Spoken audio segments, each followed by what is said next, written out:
Hello, everyone. Welcome to another episode of the Otto Gomes Show. My name is Otto Gomes, your host, and today I'm already smiling with this new guest here, and I'm just so excited to share him with you, or you with him with you. Am I saying that right? His name is Brandon Joe Williams. After 2+ years of heavy research and success, investing thousands of hours and well over $110,000 of his own Federal Reserve notes into research, mentors, tests, marketing, etc., Brandon now teaches others this path and is even legally recognized as the king of his own nation called the Amnesty Coalition. Brandon practices what he preaches. Brandon, thank you so much, brother, for coming in here and sharing your time with us. I'm really excited about this. Thank you. Yeah, I'm excited to be here. It's fun. So what I want to do with this time is start off just to get to know you better and your journey to this point. And I usually like to ask this first question. What was the moment for you up until this point that shook you out of the matrix? Like, what was your red pill moment? I have two of them, actually. The first one was the documentary Zeitgeist in 2007. Same. Yeah. And that was like getting hit by a train, essentially. I was basically like crying all the time, and I was all fucked up. And the only thing that made sense to me was I had to keep watching the film over and over and over again, like facing your demons, sort of like a way of addressing it. I didn't know what else to do, so I literally bought this little laptop, and I watched the film over and over and over. I'd watch the film like 2-3 times every couple days.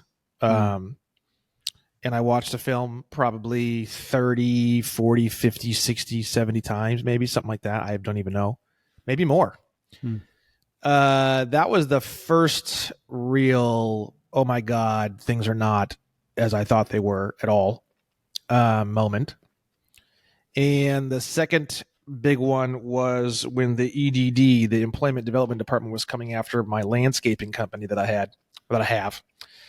And they sent me a very large bill, and I started going down legal rabbit holes to try to figure out how to address that situation, because they were gonna wipe us out, and that's kind of how I got into all this stuff. So it was kind of like those are the two, I would say, biggest red flags on the ground. But there's been a lot of smaller ones, dozens and dozens and dozens of smaller ones. But I'd say those are the two really huge ones, big monsters. Man, so you were just a landscaper, basically, and just doing your thing. And oh yeah, I had a driver's license. I was paying taxes. I didn't have any record. I don't even have a speeding ticket on my record. Like the whitest motherfucker to ever walk the earth, literally. Just white, just like boring, horrible white as fucking like a ghost. Yeah, literally. Where are you from originally? Where were you? Indiana. Indiana. Yeah, so you're white for sure. So I'm like as it doesn't get any whiter than this, bro. Like I'm surprised you can even see me on the camera. I'm so transparent. Oh, that's funny. Yeah, man. I think that's so inspiring. Like you just had it one day with the pressures, I guess, that were coming from those systems, and you decided to learn and educate yourself. How was that path in the beginning? Like, was it difficult? Were you doing a lot of reading, basically just put your head down and started going deep into the layers? Well, yeah, this was in 2021, which is funny because when I talk about 2021, I talk about it like it's, back in my day, because it feels like it. Because 2021, you couldn't find hardly any information about any of this online. If you did find any information about this online, it was from old, angry white guys. And the websites looked like they were made in 1996, probably because they were made in 1996. And to defend their position, they were in a situation where they were trying like mad to get anyone to listen to any of this. And I think my assumption of what happened with a lot of these guys is they wrote these websites in like the late 90s. Mm-hmm. and they published the information and they tried to tell people, and everyone thought they were crazy and didn't want to hear it and didn't really want to listen. And I think over the years, they just got angrier and angrier and angrier and angrier because they really, really wanted people to understand the information. They were really worried about the direction that they saw the country moving, and they really, really wanted people to be empowered by the information. And so I think a lot of that anger is actually a really beautiful mental position that they were in, but that's typically all you'll find. 20 years of frustration, and the frustration really shines through in the writing, and it makes the writing very difficult and unappealing. It's like food that might taste good, but it just looks awful, and you just don't even want to try it. So that's a lot of what was available just a few years ago. And then obviously you go much before that, and it's even worse, and there's just nothing, right? So the only resources I found was a guy named Chris Hauser, who was brand new. He had just created his own YouTube account, and he didn't even hardly know how to operate the camera. He's an older guy. And a guy named James C. Lovett, who had been around for a handful of years. I think he was around. He's what I would consider almost like an old timer, quote unquote.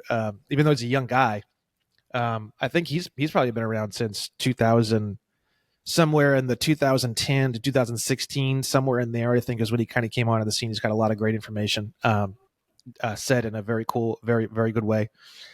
And so those are the only real resources I could find that I could actually even, because I couldn't read any of the angry older guy stuff. I just couldn't read it. I think a lot of people fit that same category. So I went on Amazon and I started ordering books, and I ordered a whole bunch of books from a whole bunch of different people. And I just read all the books, and then I was watching James C. Lovett, and then I was watching Chris Hauser, and I thought it was very fractionalized. Like there's a little bit over here, a little bit over here, a little bit over here. I wanted to create one online resource that was written in a way that people could actually read it, and it wasn't from an insane, angry old white guy. And I wanted it to be free. So I wanted it to be text, though. It was just a book at first. It was just a State National 3-page. And then people kept asking me after that. I was getting like maybe 300 people a month to the website. And there was a lot of people talking about it. And there was a lot of people who were like, oh my God, this is amazing. But it hadn't really picked up at all, honestly. Then people kept asking me, can you do an audio-visual presentation? Can you do an audio-visual presentation? I said, no, because if you're not willing to read, you're never going to have any success with any of this stuff anyway. So why even bother trying? Don't even bother. Just take this whole thing as something interesting and fascinating and just keep living your life the way you have been, because there's no point.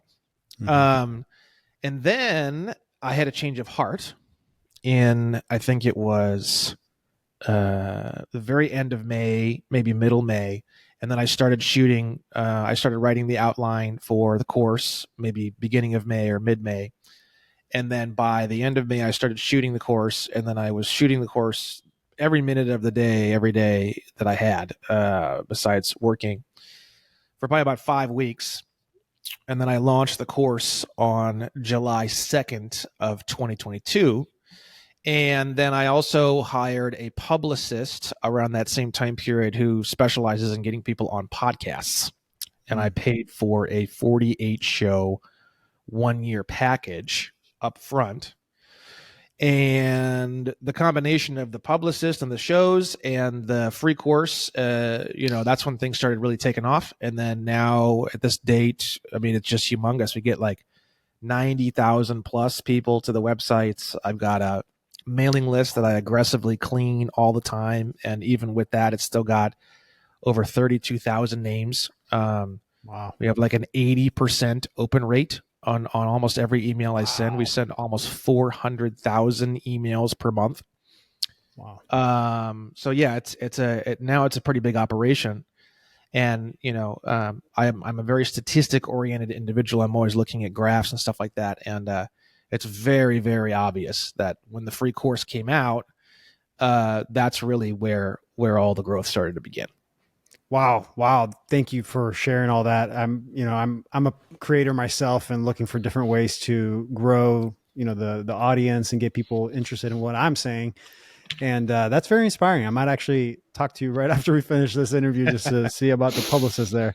Yeah. So, so you started this in 2021, and I feel like I started studying it in 2021, but I didn't start doing anything, just to be clear, until right. March of 2022. Like I didn't file one document. I didn't do nothing with my driver's license. I didn't do nothing with the IRS. I didn't do a fucking thing until March of 2022, just to be clear. No, I appreciate that clarity. Well, I wanted to. What I was going to say is that I feel like when 2020 hit, right, March, April 2020, we just went into a different dimension, and everything, the whole world just turned on its head. Mm-hmm. And it's funny because it's not like anything that was happening was new. It was just that all of a sudden we just our eyes were open. We were just remembering things that before we were forgetting after a month. So what was it for you in 2020 that kind of opened your eyes to research this and to go down this road and start teaching it?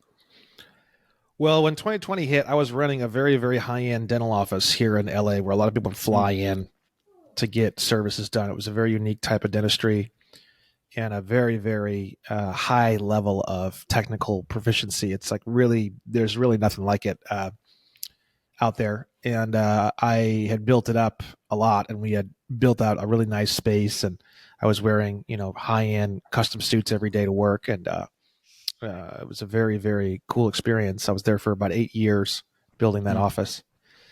And because we don't take insurance, and because it was all cash, and because like it was more of like a small number of very high end clientele, we didn't run a very busy office. It wasn't crazy. It was very calm. It was kind of like a super luxury type experience. We didn't close at all. I was driving to work literally day one of the lockdown. It was creepy. It was like a zombie apocalypse. There was maybe 2 cars that I would see on the whole freeway driving 25 minutes, which in LA doesn't exist ever. So that was pretty crazy. What we would do is we were working 3 days a week. We've always only worked 3 days a week. And let's say, for example, one day emptied out really, really thoroughly, we would just close that day and move like the one patient that was left onto a different open day. And we ended up only closing like a handful of days the whole time period. So my life continued pretty much as normal, just to a lot of degree. None of my friends really cared much about COVID or thought that there was much to it. We started having house parties rather than going out. I don't know, in LA, if you were vaccinated, you could eat inside, and if you weren't, you had to eat outside. So we would just eat outside. I mean, it's California. You could eat outside all year long. It's not a big deal. Yeah. So I don't know. COVID didn't really rock my world as much as I think a lot of people. I think I'm in the rare minority of category with that. I asked that question, I guess, because it did rock the world. And most were shook up about everything that was happening. But I guess Zeitgeist kind of did the work for you, didn't it, back in the day? And you were just like, oh, now I see what they're doing here. Here it is.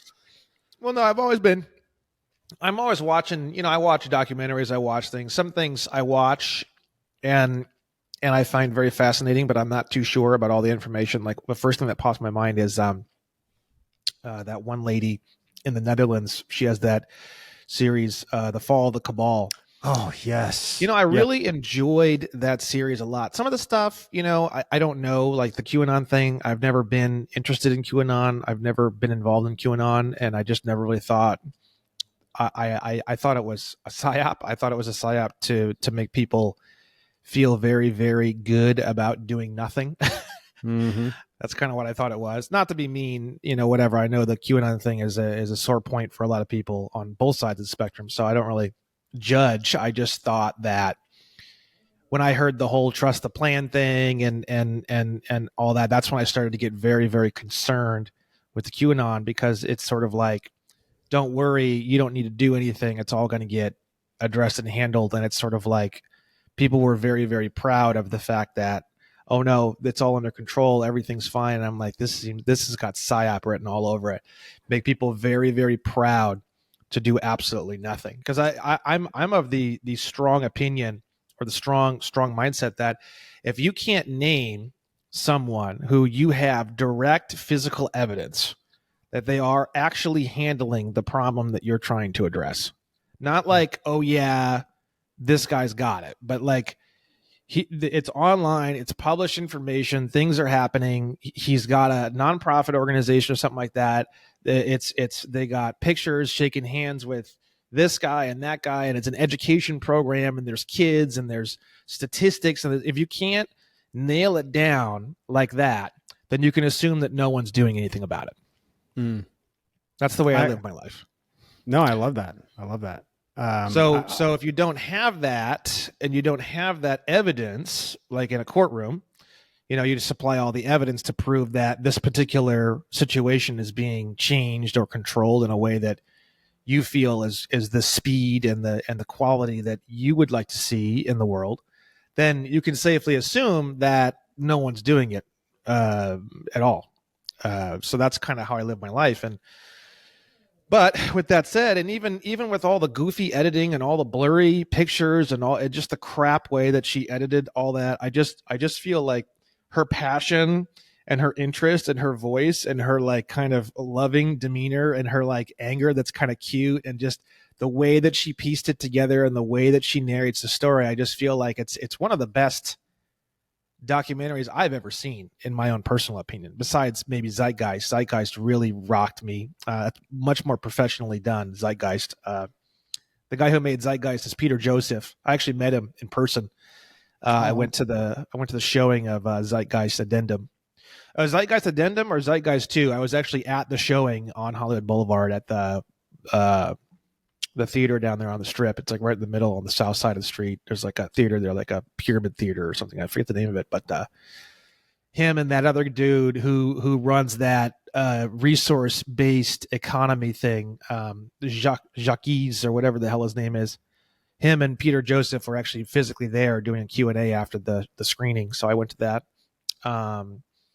But yeah, I've been watching all these documentaries and Zeitgeist and stuff on the internet, and Plandemic series by Mickey Willis, who I just met a couple days ago in person. Yeah, it is just, I've been watching all this stuff for ever since Zeitgeist. Zeitgeist was what got me into.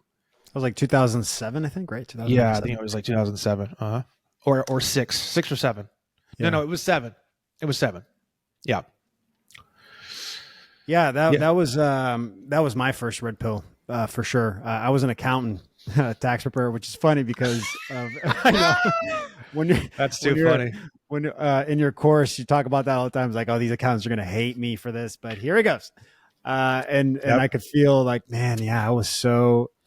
There is this like veil and fear from everything we learn to get that license into, and, when you're going down the IRS code, there's so much fear in it. And I had no idea that it was structured the way that it was. One documentary that shook my world as well was, I think it's called From the Federal Reserve to JFK, the story of the mafia or something, the banking mafia. It was it's a 3.5 hour documentary on YouTube. You can probably find it there. But you're talking about the Money Masters documentary? I think that's right. Yeah, Money yeah, Masters. That sounds It's right. kind of like an older looking film. It looks like it was shot in the late 80s, early 90s. Yes, yeah. That one. Yeah, I know exactly what you're talking about. Yeah. Man. Money Changers or Money Masters. That's the name of the documentary. Something like that. It just shook my world too, and just like how, just the process at which, and they were called this mafia, this cabal, this group of men and these group of people that were working together in everything to deceive and to collect, to make money through deceit. Yeah, But you got man. another one. You got Aaron Russo is from Freedom to Fascism. Yeah, Aaron Russo. That was Yeah. like late 90s, mid 90s.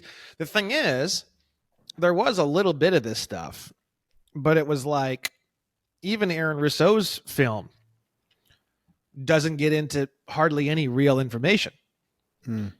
It's like, shouldn't we question this? And I can't interview anyone. And the where's the law that says you have to pay taxes? And it's like no one can show me. And it's like, but it's not like digging in to the actual Title 26, the Internal Revenue Code, and actually looking at it and saying, okay, let's really dig into this thing and piece it together. It was more of like a journalistic external expose. It was more like a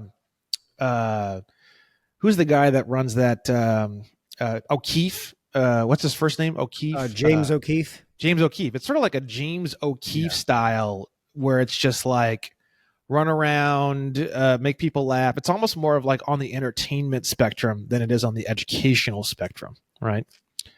So everything has either been way on the at the entertainment side of the coin, or it's been way over on the educational side of the coin in a way where it's just so much information and it's so dry and it's so dense that it's just like impossible to eat it. You can't eat it. So, that's why I think my stuff is blown up so much, is because I think I'm one of the first. You're starting to see it more now. I'm not the only one now. Yeah. But I think I was one of the first guys to try and get both of those worlds into one presentation. And you've done an amazing job. Thank you. Like I said, for those listening, if you haven't signed up for his course, check the links on the bottom of this episode. But it's onestupidfuck.com. And I'm telling you guys, it will blow your mind the way that Brandon here has layered it all out. And it's fun. It's fun the way he presents it. So have you dealt with any sort of censorship? Because these last few years has been difficult to, share this kind of information, but I'm wanting to know your experience. No, in fact, quite the opposite. I get there's a little checklists and all that kind of stuff when you go into the dashboards and all that. And I've actually looked into all that. I actually get organically boosted constantly. Interesting. And I have paid ads. I spend $12,000 a month on paid ads. And wow. I've had my paid ads flagged maybe 2 times, and I do an appeals process and they get approved, or I do an appeals process, they get disapproved, and then I create the same ad again and I change like one letter, and then it runs for months and months and months without getting flagged. So I've never really had much issue at all, actually. Zero. Now, I can't buy ads on certain platforms such as TikTok or Twitter. And it has nothing to do with the information. It has to do with the branding and the antagonism and the one stupid fuck. Mm. That's why they won't touch it. But Meta is extremely friendly to my brand and extremely friendly to all of the cursing and all of the craziness. Shockingly, actually, it's very shocking, but they're very friendly to it. If I wanted to purchase ads on TikTok or X, I would have to create, like, now I have the Amnesty Coalition and now I have the Williams & Williams law firm. I would need to create ads, like a new account or like a sub account for one of those platforms.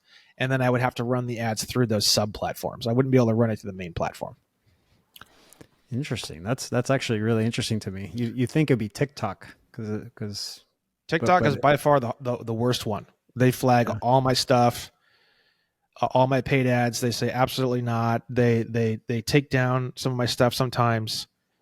But it's not for what you think. It's like they took down my I have a Slojamistani passport here, and I went through on a video and I was showing all the different pages and I was reading them and I was showing the structure of the Slojamistani passport, and they took it down for violating personal information.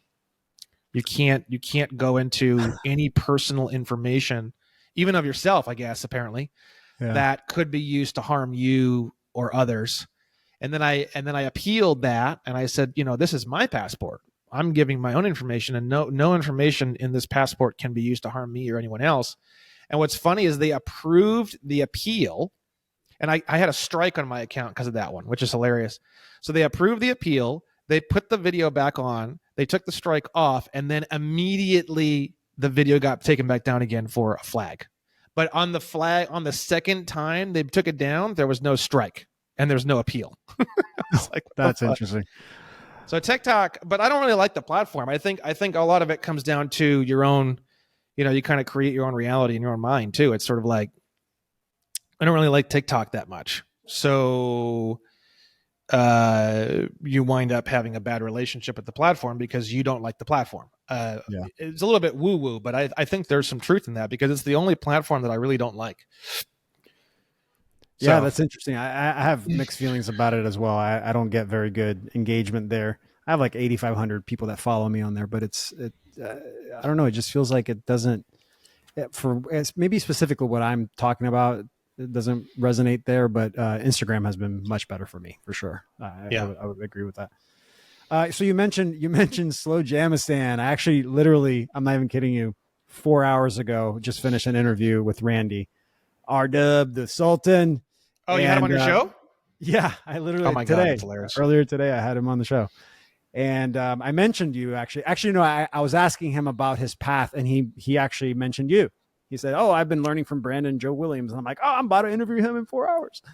So it's so glad that it all mixed together today. So you mentioned Slow Jamistan. That's Randy R-Dub. What is his last name? Can't remember. Williams? It's a beautiful last name. Yeah. This is Williams, isn't it? Yeah. I was like, wait a minute, it can't be Williams because that's kind of weird and fun. Yeah, it's kind of funny, hilarious. So Randy, I actually interviewed him earlier today and loved his journey and experience. And he mentioned you when he was talking about his education. So he created his own nation. I know now that you created your own nation, the Amnesty Coalition. Mm-hmm. So my question to you is why? I know all the steps about status correction and taking back our power as physical men and women, but why create a nation? Creating a nation is how you get onto international level, international law, international. So what people are trying to do is they're trying to get onto the international plane without doing what the rest of the world does on the international plane. So people want to disconnect and operate as a person who's outside the system. But a person who's outside the system is basically in international law at that point. I mean, you don't have an obligation to contact other nations necessarily, but if you are not, the definitions that I've seen of nation, you actually do have some sort of external diplomatic arm of whatever nation there is, and it's sort of like, as far as I'm concerned, reaching out and assisting the world and assisting other nations is part of the definition of the word nation. So when you start to disconnect from the system, if you don't operate within the confines of peace and you don't operate within the confines of international relations and diplomatic relations, then you don't really technically fit the definitions. So because my whole platform is all definitional based, I decided that if the definition says A, B, and C, then I'm going to do A, B, and C, because then that puts me in a defendable position that can't be argued with. And so that is why the nation was created, to basically move my existence and the existence of everyone involved in what I'm doing into the international spectrum. Like legally. Like almost Right. as a checklist. And on the checklist, it's like 1, 2, 3, 4, 5, 6. And if you do these 6 things, you move from domestic law into international law. It's almost like in my head, that's the way I think of it. And it's like I wanted to do all those check boxes in order to legally move into the international spectrum. Does this create opportunity when you do that? When you go to the international spectrum? Well, yeah, of course. You call the shots. You are the Right. king. Mm-hmm. Yeah, that So makes perfect it's sense. now international nation to nation relations, diplomatic relations. You know what I love about the way you teach is that you are looking at the definitions, you're looking at the etymology, the language, and how it's being used. And I actually just recently watched the video where you talk about semantics and technicalities. And every time I try to discuss this topic with anybody, because I'm trying to do it the same way, I'm trying to learn it that same way and really go to the root meanings of these words. Everybody always responds the same, which is like, well, that's a technicality. Well, technically, yeah, you might be technically right. It's like, dude, it is about technicality. But what's your perspective on that? Because That's why I try to get everything into a courtroom these days. I didn't used to do that, and I also didn't really get a whole lot of places. Technicalities are important in a courtroom. yeah, They aren't necessarily important elsewhere. They may or may not be, but in a courtroom, they are of the utmost importance. So, uh, I don't even fuck around anymore. A lot of people are sending out 3, 4, 5 letters, warning letters, threatening letters. Nope. I send out one letter. It's got all my orders. It's. I want to keep it short, keep it simple. They can call me if they want. They get 30 days. They can send me anything they want. If it's not them following my orders, or if it's not clear, concise, relevant questions that assist me to help them follow my orders, in 30 days, federal litigation. We're going straight to court. It's real simple these days for me. That's all I do. has that happened? Have you had to go down that path? Tons. I got a whole law firm. Really? I've got 4 federal cases. I've got probably 10 or so that are coming down the pipeline here pretty soon. 2 of which are my own, and 8 of which are going to be for a client that's just onboarding right now. We got our first hearing tomorrow on one of the cases. So we are moving forward on these cases. They aren't getting thrown out.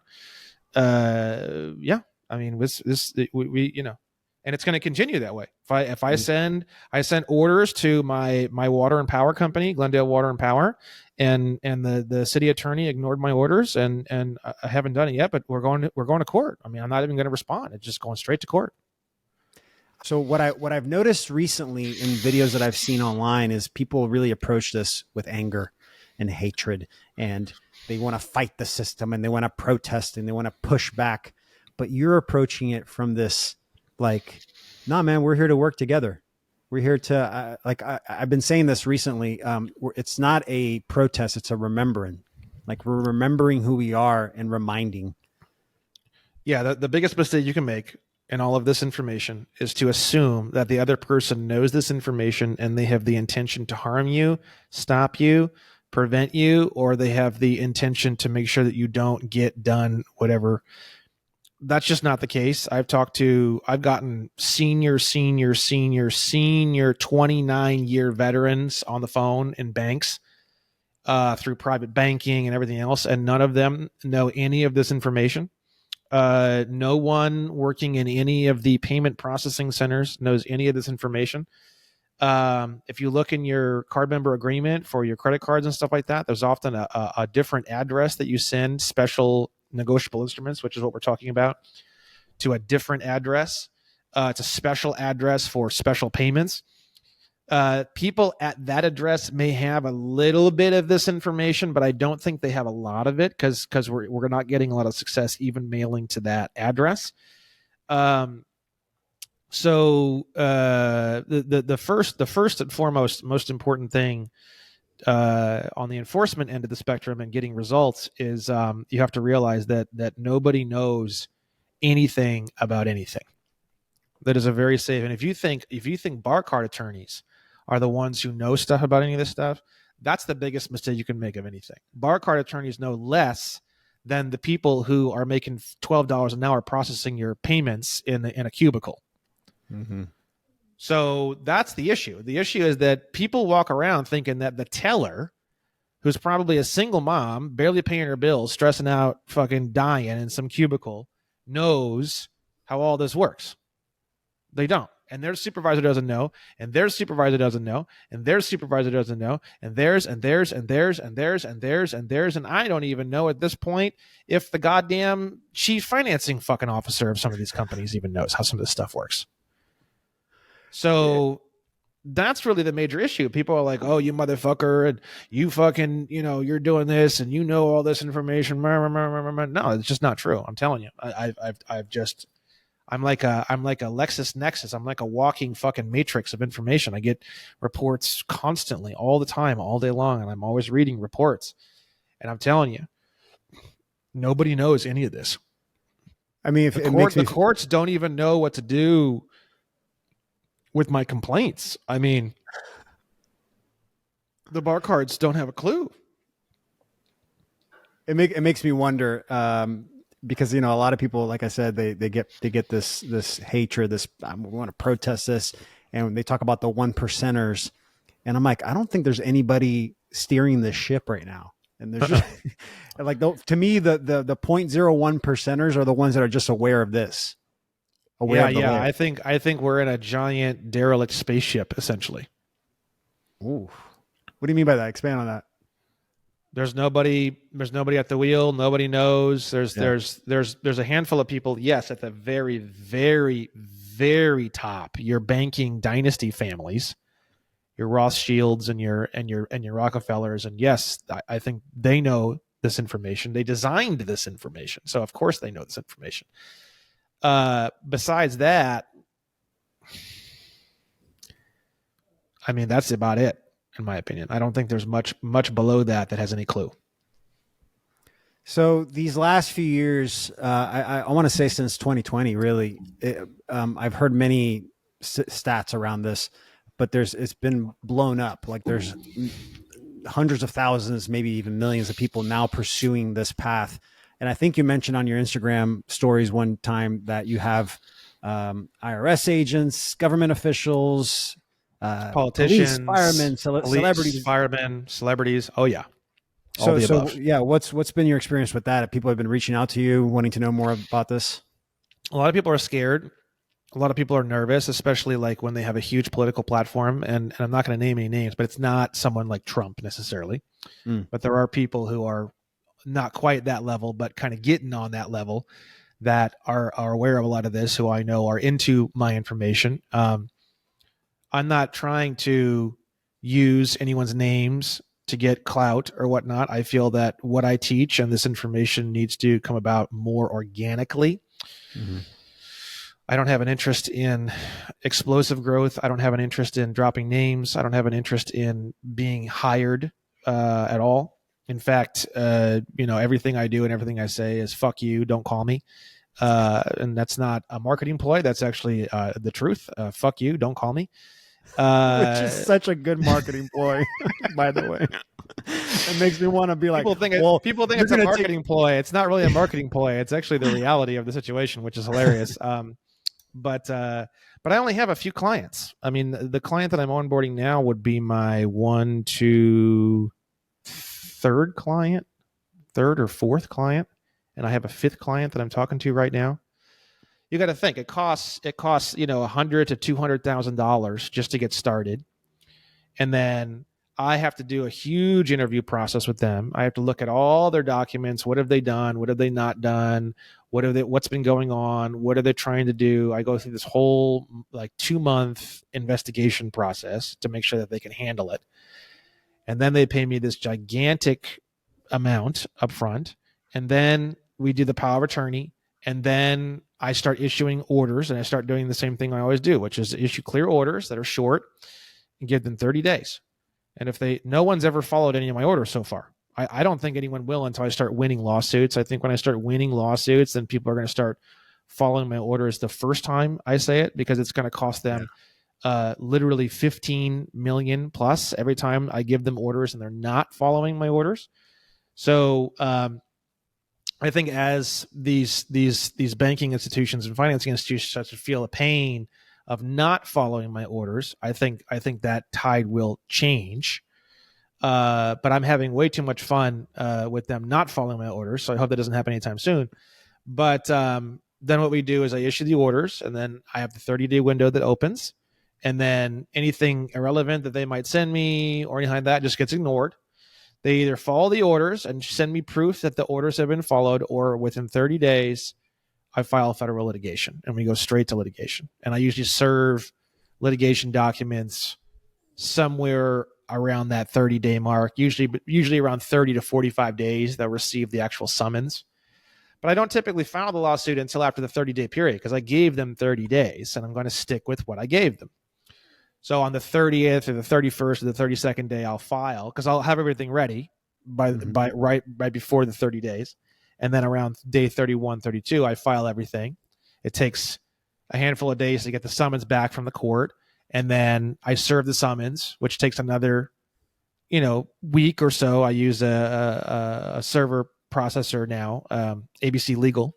This is the one we've been using a lot recently. That takes about 4 or 5 days, 3 days, something like that. So by about 45 days in, they've been served. And then once they're served, they get 21 days minus the day that they were served to respond. And that's just the same. I kind of developed this whole process just from doing a couple of these. And I really like the way we have it laid out now. So that's the whole process of how it all works. And then we just roll, boom, right into federal litigation.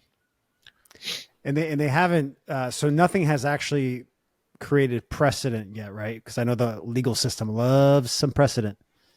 So when it does become, there's no, we've, a lot of the litigation was filed in February and March, and a lot of the litigation is just gone back and forth and paperwork and fighting and bitching and moaning, and the defense saying like, oh, this is bullshit, this is a scam, this is that, this is this, and me saying like, there's no affidavit, no, this is just declarations, it's all hearsay, it's all bullshit. They're saying these words, they're not providing any evidence of anything to verify or to support any of these ridiculous claims. And I started creating terms to essentially degrade the bar cards, which is probably my favorite thing in the whole world. So the first term that I developed was the term irrelevant billables, which is a term that I hope more and more people will use. I'm very, very excited about this term. So the term irrelevant billables, basically what it means is that all the bar cards want to do is they want to manufacture things to file onto the docket that cost their client money because it takes them time to develop the documents. Ooh. So we call that billables, right? You could, something that I can do, I can shuffle some papers around and put some ink on some shit in order to bill my client time because I get paid by the hour. And then we add the word irrelevant to it because it is irrelevant. So basically what you're dealing with when you file these big, huge, cool lawsuits is you're dealing with irrelevant billables for quite some time. Just trash. And you have to respond to all the trash. Mm-hmm. Otherwise, it's considered unrebutted. Mm-hmm. So what you're doing the first month or two, from all my experience from my first 4 cases, is you're just responding and rebutting irrelevant billables. Now we've gotten to the point where in all 4 cases, they've done everything they possibly can, and they've filed everything they possibly can that's an irrelevant billable, and they've exhausted that entire avenue. And we respond to everything, all the irrelevant billables for all 4 cases, right? And then it gets to a certain point where that line of relevant billables exhausts, and then now everything has to go to the court for deliberation. And that's why I'm really excited, because tomorrow we have our first hearing on one of our cases. That's the first step past the irrelevant billable stage. Oh, nice. Now, once we get past that stage, we move into what's called discovery. Now, in discovery, we're just going to like absolutely slaughter these people. I mean, discovery is where, I mean, it's going to be, we basically won the lawsuit. Once we get the case of discovery, it's over. I'm telling you, like, I guarantee you. I mean, unless there's some, I don't even know what they're going to try to pull, because they're always trying to pull some crazy Sylvester the Cat bullshit. But I'm telling you, I just don't even know. I mean, when we get into discovery, it's just, as far as I'm concerned, because they can't do irrelevant billables anymore. Mm-hmm. We force them to produce documents. We force them to answer questions under oath. We do depositions, which is on a video camera. And if they lie or cheat or fuck around or do any irrelevant billables, we're just going to start putting people in prison.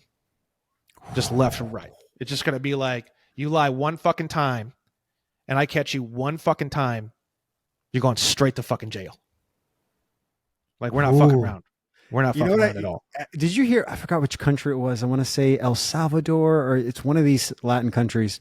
That there was a video that went out of a row of people in prison outfits, and they're like, "Oh, these are the bankers that are going to jail for the fraud that they've committed." Mm-hmm. I feel like that's the direction you're moving towards. The problem is this. The problem is this. Intent is everything in the law.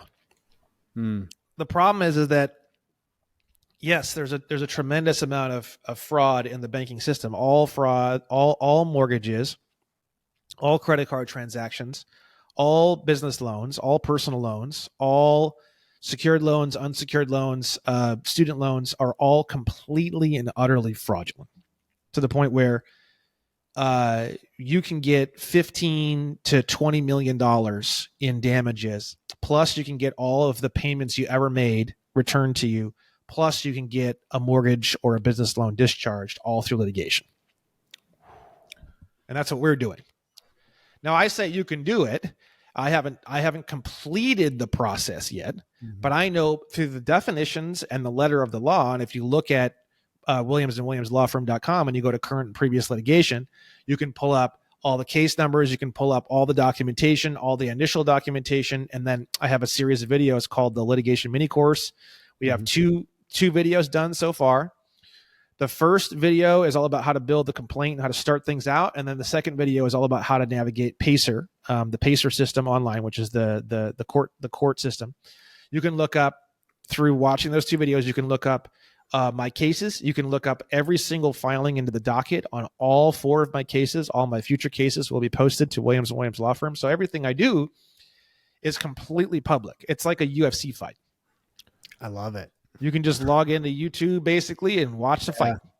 And that's the way it is in litigation, but no one knows that, and no one knows how to use Pacer. It's like no one has a TV and no one knows how to log into pay-per-view. Good analogy. That's really all it is. Because when you go into Pacer, it costs you 10 cents per page to download everything out of the docket. So it's basically a pay-per-view UFC fight. And the problem is people just didn't know how to log into the system and then pay to view the fight. So these 2 first videos that I just released are teach you everything about how to get into the pay-per-view system and how to pay to view the fight. And so, it's I forget what the question was on this, but we have this litigation, we have more litigation, we have a lot of litigation coming in the pipeline, and it's a very simple system that I've developed.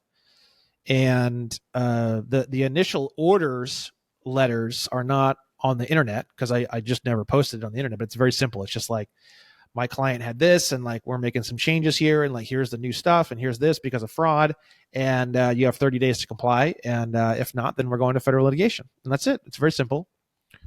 Send that certified mail, make them sign for the parcel, and then once they sign for it, they get 30 days from typically the day after they sign for it. Because when you serve a summons, the day they receive the summons doesn't count toward the 21 days. So I kind of apply that same rule to the 30-day window they have to follow the orders.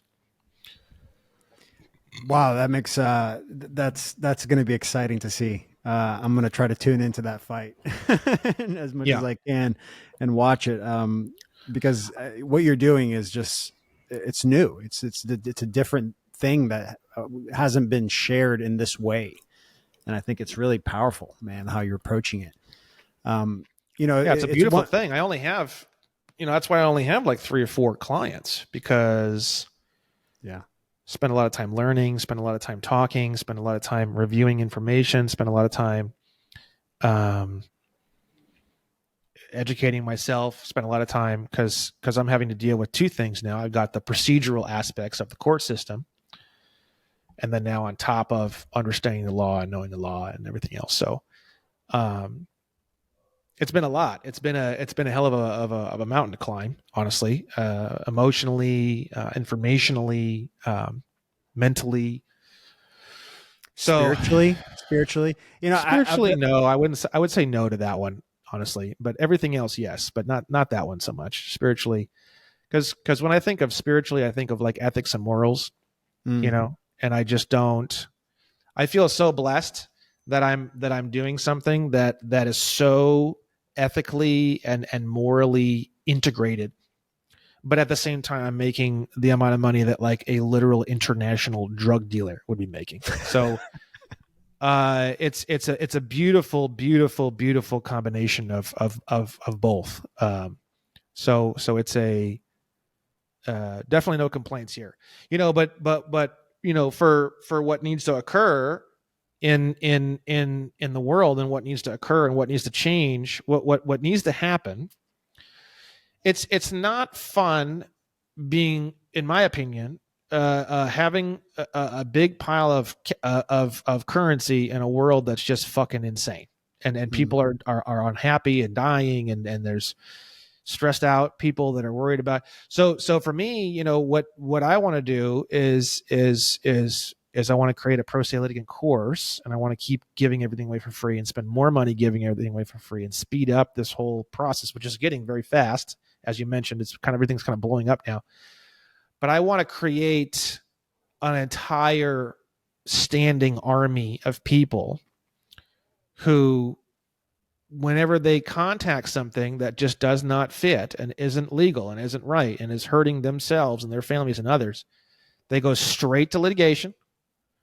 They get paid an absolutely asinine amount of money, and they force these companies and these organizations, these corporations, whether they're governmental or not, doesn't matter, to adjust and to fix the issues of which they are doing or behaving. And I think that is the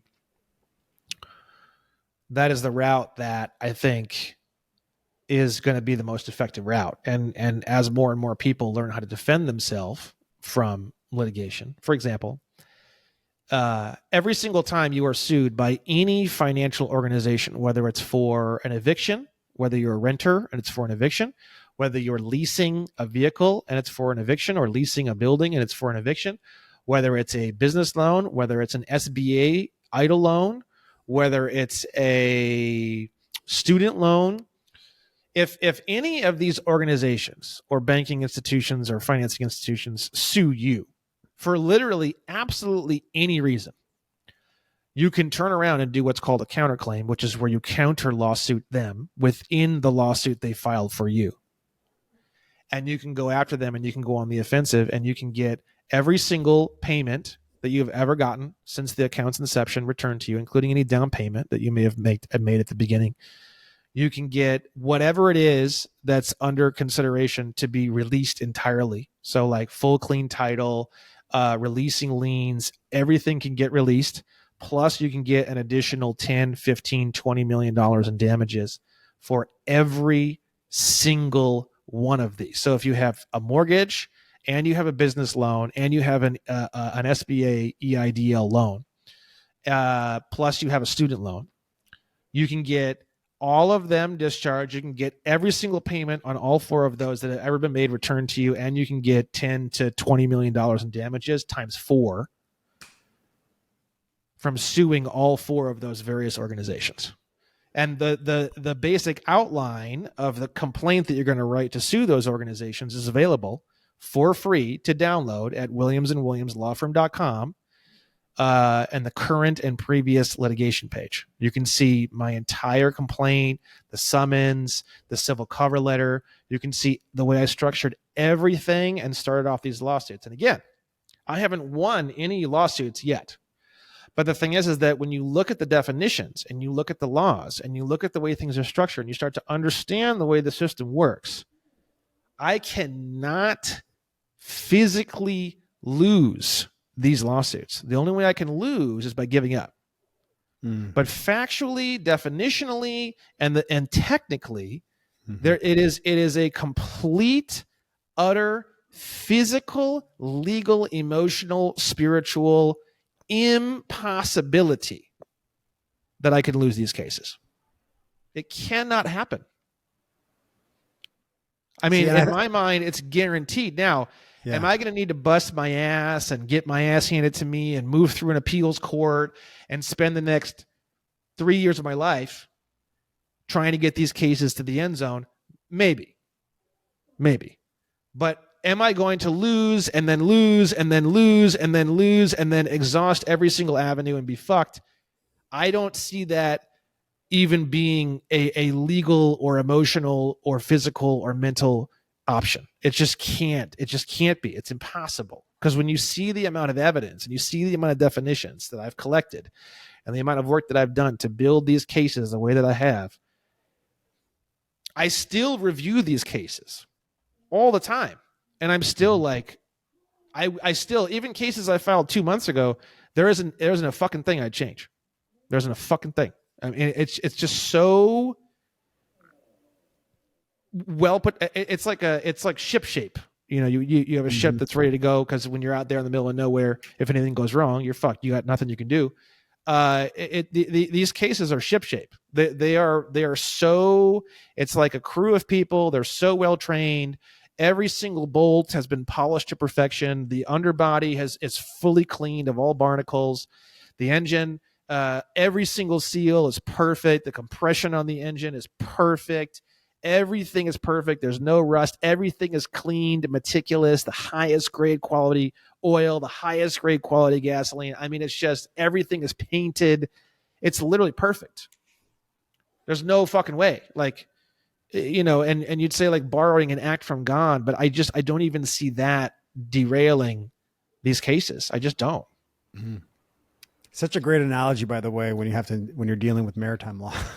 Yeah. It's literally what it is. Yeah. Yeah. You know, I asked the spiritual question just because I feel like this is just from my own experience. I've noticed that you can have all these documents in the right way, in the right order, in the right structure. You can do all the you know, check, cross the T's, dot the I's, all the stuff. But if you don't know who you are, like if your identity is still up in the air, which I think is a huge part of this myself, then when those pressures come, right, and you haven't processed the fear around that identity that is represented in their system, you'll fall back into the traps. So what's your perspective with that, with like working on identity and how we relate to the systems? I used to teach it kind of in that way, and I don't anymore, because, you know, it's been a couple of years since I released the course. So I've never taken the course down or anything, because all the information is still really good. But a lot of things have evolved and changed in terms of what we're doing and why and how it works. And I just don't. No one knows anything about anything. So it's just kind of one of those things where. Oh, I see what you're saying. I used to think if you say certain things, you're going to like step back in the bear trap, and like, yeah, kind of, but no one knows any of that. Yeah. Like there's no one on the other side of the table that's like, you know, you a lot of new people, they think that, you know, they get out and then there's someone sitting at the other end of the table, just like waiting, fucking with the just drooling, waiting for you to fall in that bear trap so they can rip your fucking legs off and eat you for the next 28 days. And it's just not. That's the part that I think I just didn't realize, that nobody knows. Nobody at the passport office knows. I mean, almost everyone that watches my videos, they go into the passport office, they know more than like district directors of the passport offices. Wow. Now it becomes an ego issue. Yeah.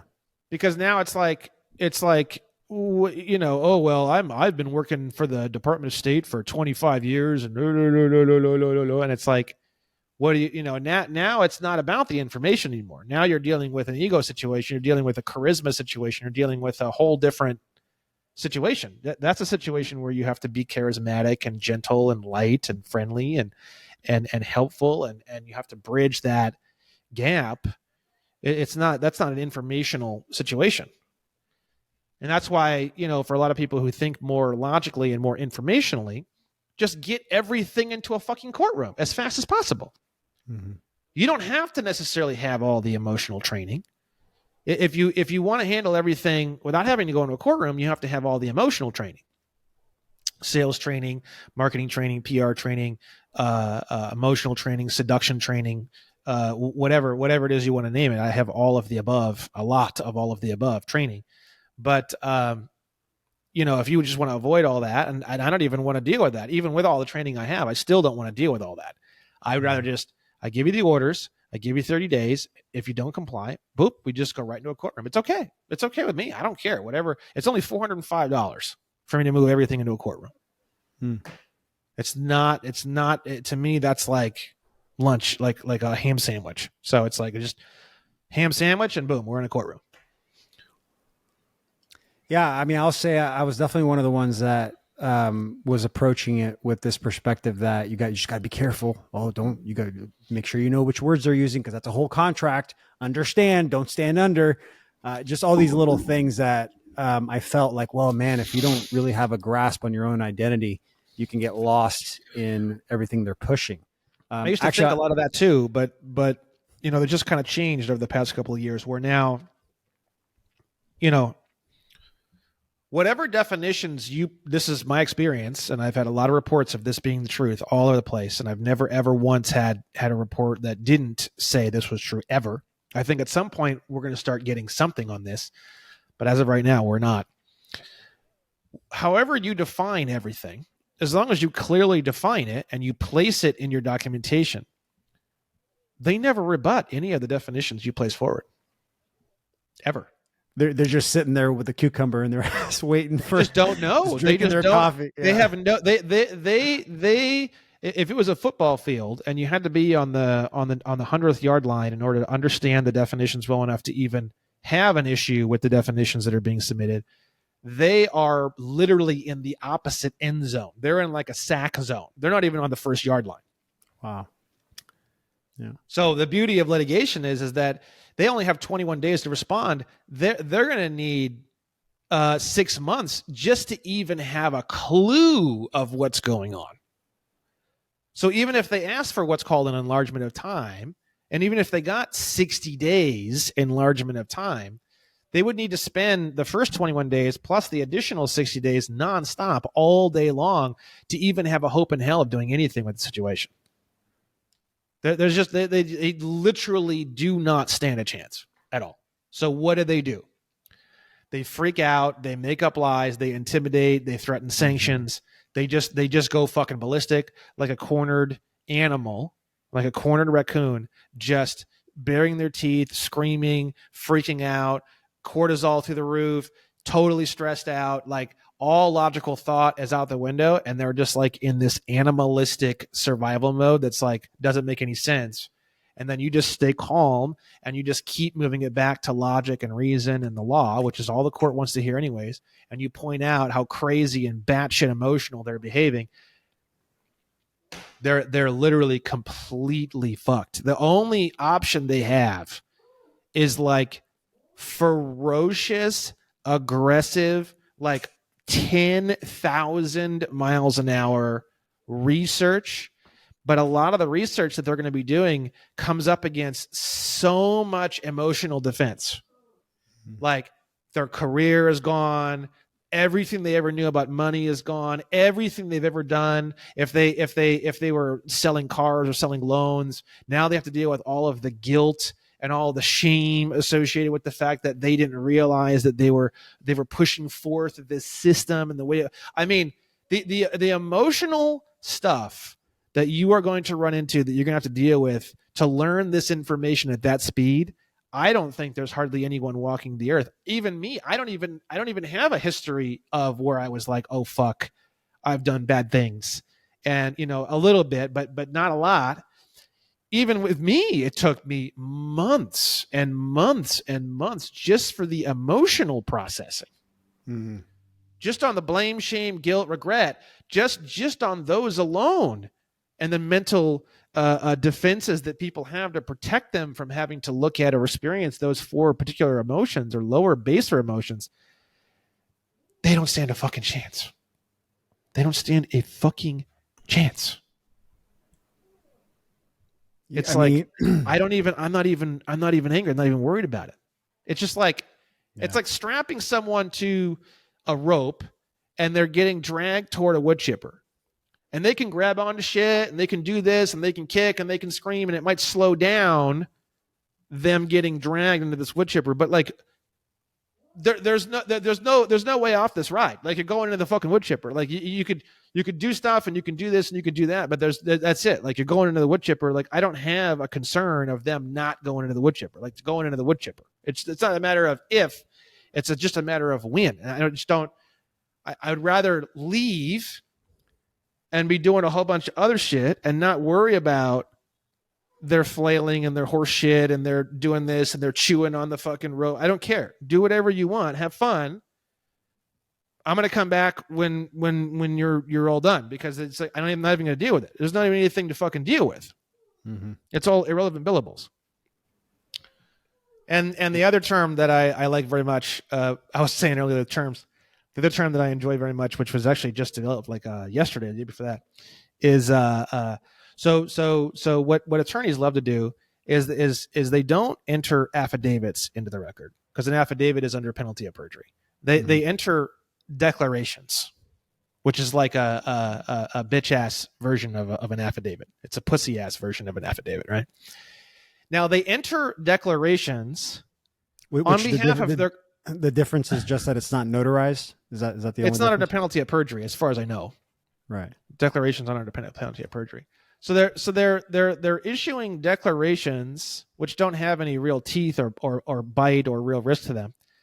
And they're issuing these declarations on behalf of what they have witnessed with their client. And it's like, you're being paid by your client, and now you're issuing information into the record through a declaration. It's all hearsay. So I developed a new term just a couple days ago, which I think is another really great term. I'd love for people to start using these terms, relevant billables. And then I have a new one that's just absolutely gets me giddy. It's hearsay for hire. That's what a bar card does. Bar card is hearsay for hire. Yeah. They put. You ever heard the term "put out a shingle"? Putting out a shingle is an idiom that's like a dentist or whoever. Like back in the day, they would put out like a little sign, and it'd be like hanging by like chains, and it would be a little piece of wood, and it'd be real simple, and it would say dentist, and it would have a little arrow. That's called a shingle. So putting out a shingle is like putting out a little sign that hangs, or some kind of a sign that says, "Hey, this is a dentist," or "Hey, this is an accountant," or whatever, right? So a lawyer could put out a shingle that says hearsay for hire, because that's exactly what they're doing. They're all four cases. The bar cards have put in declarations that have nothing to do. It's just hearsay for hire, and it's not even under oath. So that's why you're so excited about this next step, because now. Well, I'm telling you, it's people are scared of bar card attorneys. I'm more scared of Pomeranian puppies than I am of bar card attorneys. I mean, literally, I'd be more I couldn't even. I mean, an attorney at law, when you look at the definition of the word client, it says a client in law, in corpus juris secundum. It says the definition of the word client is someone who, a client becomes a ward of the court. You look at the definition of ward of the court, and the definition of ward of the court is infant or person of unsound mind, which means basically somebody who's like legally retarded.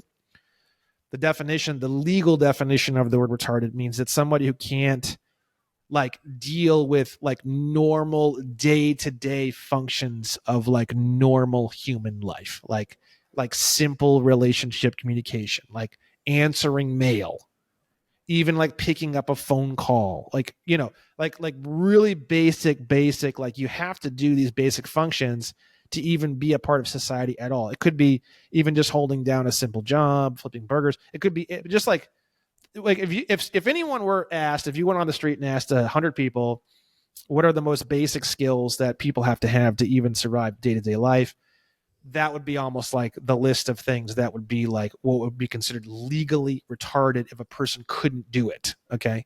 Yeah. So an attorney at law represents wards of the court. Wards of the court are infants or persons of unsound mind. But I'll tell you this, there is no one in the world that I've ever met who acts more like an infant or person of unsound mind than a bar card attorney. So what you have is you have the blind leading the blind. You have the children and retards that are leading the supposed quote unquote children and retards. So when you start to really look into this world and you start to really go into this world and you start to really inspect this world, you start laughing, and you just don't stop laughing. It's just so hilarious. It's like the funniest thing you've ever seen in your entire life, and you just never knew it was there. Man, this is so interesting because I feel like mainstream media, just like the way that they present politics, and like it's almost like this new generation, they're treating this new generation like babies. Like, you're too dumb. You're too dumb to take care of yourself.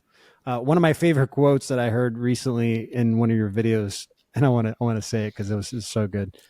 Chopping your dick off and saying you're a non-binary shooting star, all that's going to do for you is strip all of your fucking rights. You're not going to have a goddamn single right. You're going to be a pathetic, broken plaything. Yeah. And I think you were responding to the whole gender thing and like all the different names that they're giving to each other. This is it. This is why they're trying to make everybody feel you're too dumb to take care of yourself.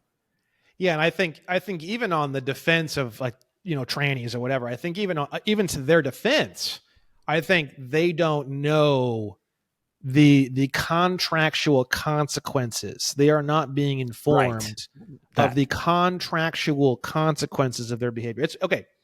It's one thing if someone came along and said, "Now look, if you do this is going to happen, and there's not really any way that we can really reverse any of this. Do you still want to proceed?" Because you got to think, we're all here for freedom. We're all here for free will. We're all here for this. And I love challenging those kind of people. You have your really strong right-leaning people that are like, freedom and eagles. And I'm like, now, do you realize, to those people, that when you move outside the system and when people start doing what I teach, statutory rape no longer exists. It's statutory rape. And they go, well, maybe we should pump the brakes on this, blah, blah, blah. But at the same time, if you were to rape another man's or father's child and he were to get a hold of you and beat you within a millimeter of your fucking life, in that same system, that would be something where it would be a lot more acceptable, and it would be something that he's very unlikely to be prosecuted for. Mm-hmm. So it's a double-edged sword. Yeah. It's a double-edged sword. And it's like, I'm not about trying to sell some system. I'm all about transparency. So the thing is, you have to realize that, do you want that kind of, I like that idea. Personally, I think that's fantastic.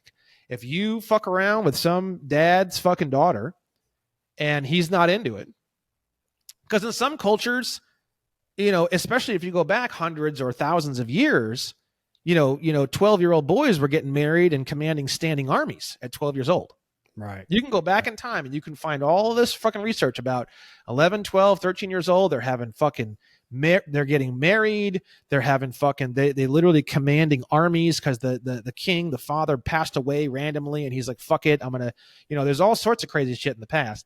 So, and the word teenager didn't even exist like 60 years ago. It was literally developed in like the 50s or the 60s or the 70s. It didn't even exist. Oh, interesting. I didn't know that. So you also got to think too. It's like, okay, if it's all contract based, if you're gonna do this and you're gonna do that, and the father doesn't like it and the mother doesn't like it, I feel like that's a private contract. Mm-hmm. If you doing this and the dad is does this, then And the thing is that if there wasn't this whole legal padded system, and people knew that if I do this thing with this younger girl or whatever, or depending on their age or whatever, and the dad doesn't like it, If the dad beats me with an inch of my life and destroys my fucking car and sets it on fire with a Molotov cocktail, there's not a whole lot I can do about it. They're going to have a whole lot more of a tendency to think about that situation quite a bit more, analyze that situation quite a bit more, maybe not do it, maybe go to the father, speak to the father, put things on the table. You know, let's say he's like 20 and the girl's like 17. It's like the father's like, okay, you know, that's not too crazy. Like, what are your intentions? What, you know, show me your grades. Show, you know, it becomes more of like a private contract at that point. Mm-hmm. And it's not something that any state or government would be involved in at all. And you're on your own. If the dad wants to work you over with a baseball bat, you're in a contract. That's on you. That's on you. And I think the truth is that if we had that kind of a system, I think we'd have a lot less of this kind of weird stuff that we see in the world right now, because I think there'd be a lot of people getting worked over by baseball bats, a lot more than what we see now. And I think if, you know, I'm not a capital punishment or corporal punishment, or whatever you call it, kind of a person, but I kind of am at the same time, because I think that it's that threat of immediate consequence. Mm-hmm. If I do X, I am going to get worked over with a baseball bat, like that, and I know it's going to happen. Yeah. That is, you know, you talk about checks and balances. It's a term you hear in law a lot. I think that is a really beautiful checks and balances. It's a checks and balances that we have. Our whole country, this United States of America, our whole country is based off of that checks and balances. Before this whole statutory corporate system and mommy, you know, everyone being a child of the court system, if you did something somebody didn't like, you got worked over with a fucking 2x4 or a baseball bat, or you got dragged behind a fucking horse or whatever. And that was the end. That was it. It was like, this was going to happen. Fuck you. And that's it. That's it. You know, but I don't think that, you know, people are like, oh, well, that's crazy, and like people shouldn't be able to do that. I don't think people typically do that kind of stuff unless they really, really, really feel they need to do that kind of stuff. You know? Yeah. So it's instant adjustment to behavior. You know, when you allow I just that don't. kind of... It's a double-sided axe, and even knowing what I know, and even knowing what that means. Personally, I'm still very interested in seeing that change occur, but I'm just one guy. It has to be a majority of the people have to come to their own conclusion as to what they're going to do and how they're going to do it, and then that's what's going to happen. It's not because Brandon thinks a certain thing. I mean, if I was the king of the United States of America, I could probably just make that happen instantly, you know, to some degree. But even as the king, if I did something like that and people didn't like it, off goes my head. I'm done. I get decapitated in public. You know, that's the old way. Yeah. I love this specific topic we're on. And I would ask if maybe for the listeners, just so that they can get a quick perspective of the layers of how it works. So from my knowledge, there is trust law, contract law, common law, maritime law. How does it structure on top of each other? How do they work together? Maritime law is basically commercial law. It's merchant law. So that's the system that we were all taught. Contract law is, contracts are basically the god of the commercial law system. So like, let's say, for example, in California, which is a long conversation, but let's just keep it simple. Let's say you're in California and it's illegal to sell a car under certain circumstances. But in the contract, you specifically state that like let's say the DMV says that you can't sell a car unless it's in this kind of condition. But you have a private sale, and in the contract, you're very clear and transparent about the fact that it has these issues and that these issues need to be repaired before you can drive it. And they sell the vehicle. So the private contract aspect of that particular transaction would be senior to the rules or laws that are local. So like the way I think of it over the years that I've been studying this is whatever you see in the law books and whatever the statutes say, that's the default. if you have something in your contractual situations that specifically replace or override that default, whatever it is that you are doing in that private contract overrides and eliminates that default. And if there's ever anything about that clause or that aspect that you've created that eliminates, let's say it's fraudulent or something like that, and it eliminates that particular aspect, then the default would then click into place. To the point where, even if you wanted to be a sex slave, if the contract was very, very clear and they had evidence to the fact that you were not coerced, you were not anything, you can that's true freedom. I mean, if you really think of what is true freedom is the ability to even kill yourself. Mm-hmm. You want to talk about freedom, and everyone's talking about freedom and eagles and fucking, American flags and fucking guns in the air. True freedom is you could put a gun in your mouth and pull the trigger and nobody even bats an eye. Now, what's funny is in Asian cultures, that's how it works. In Asian cultures, I don't know if it's the same way, but it was 50, 60 years ago. There's guys that would go down to the grave keeper and give the grave keeper some copper money, some old copper money. And the gravekeeper would dig them a grave, and they would literally lay in the motherfucking thing, and they would bury the person, and they would fucking die. There was people who would die on the side of the road. They would just lay down, and that was it, and they were done, and they were dead. And that was just totally normal. And it might still be. I don't know if it still is or not, but we're talking 50, 60, 70 years ago in places like China. This is the respect that people had for the other person to do what they want with their life, as long as what they do with their life is not harming or annoying or reducing the standard of living for other human beings, was considered absolute. Mm-hmm. So the whole conversation becomes what is freedom and what level of freedom, because you got to think. People say like, oh, well, people shouldn't be able to do drugs. People shouldn't be able to do this. People shouldn't be able to kill themselves. People shouldn't be able to do this. That is an erosion of freedom. Yeah. But if you say that a person cannot kill themselves in a public space where their brains are going to splatter all over expensive suits in a store, it's a completely different conversation. Right. You're gonna traumatically affect 20 individuals who are gonna witness you blow your own head off with a shotgun. That would violate the idea that you have the choice to do whatever you want in your life, but you don't have the choice to traumatically affect the 20 other individuals who watch half your skull and skull fragments fly all over the room. Is that where trust law comes in? Where you're breaking the that's trust? More like common law. That would be more like common law. Oh, gotcha. Trust law has to do with, assets going into a contractual obligation or agreement where there's one person who deals with all of the assets that are inside the trust, which is the trustee, and one person who is benefiting from the activities of that trust.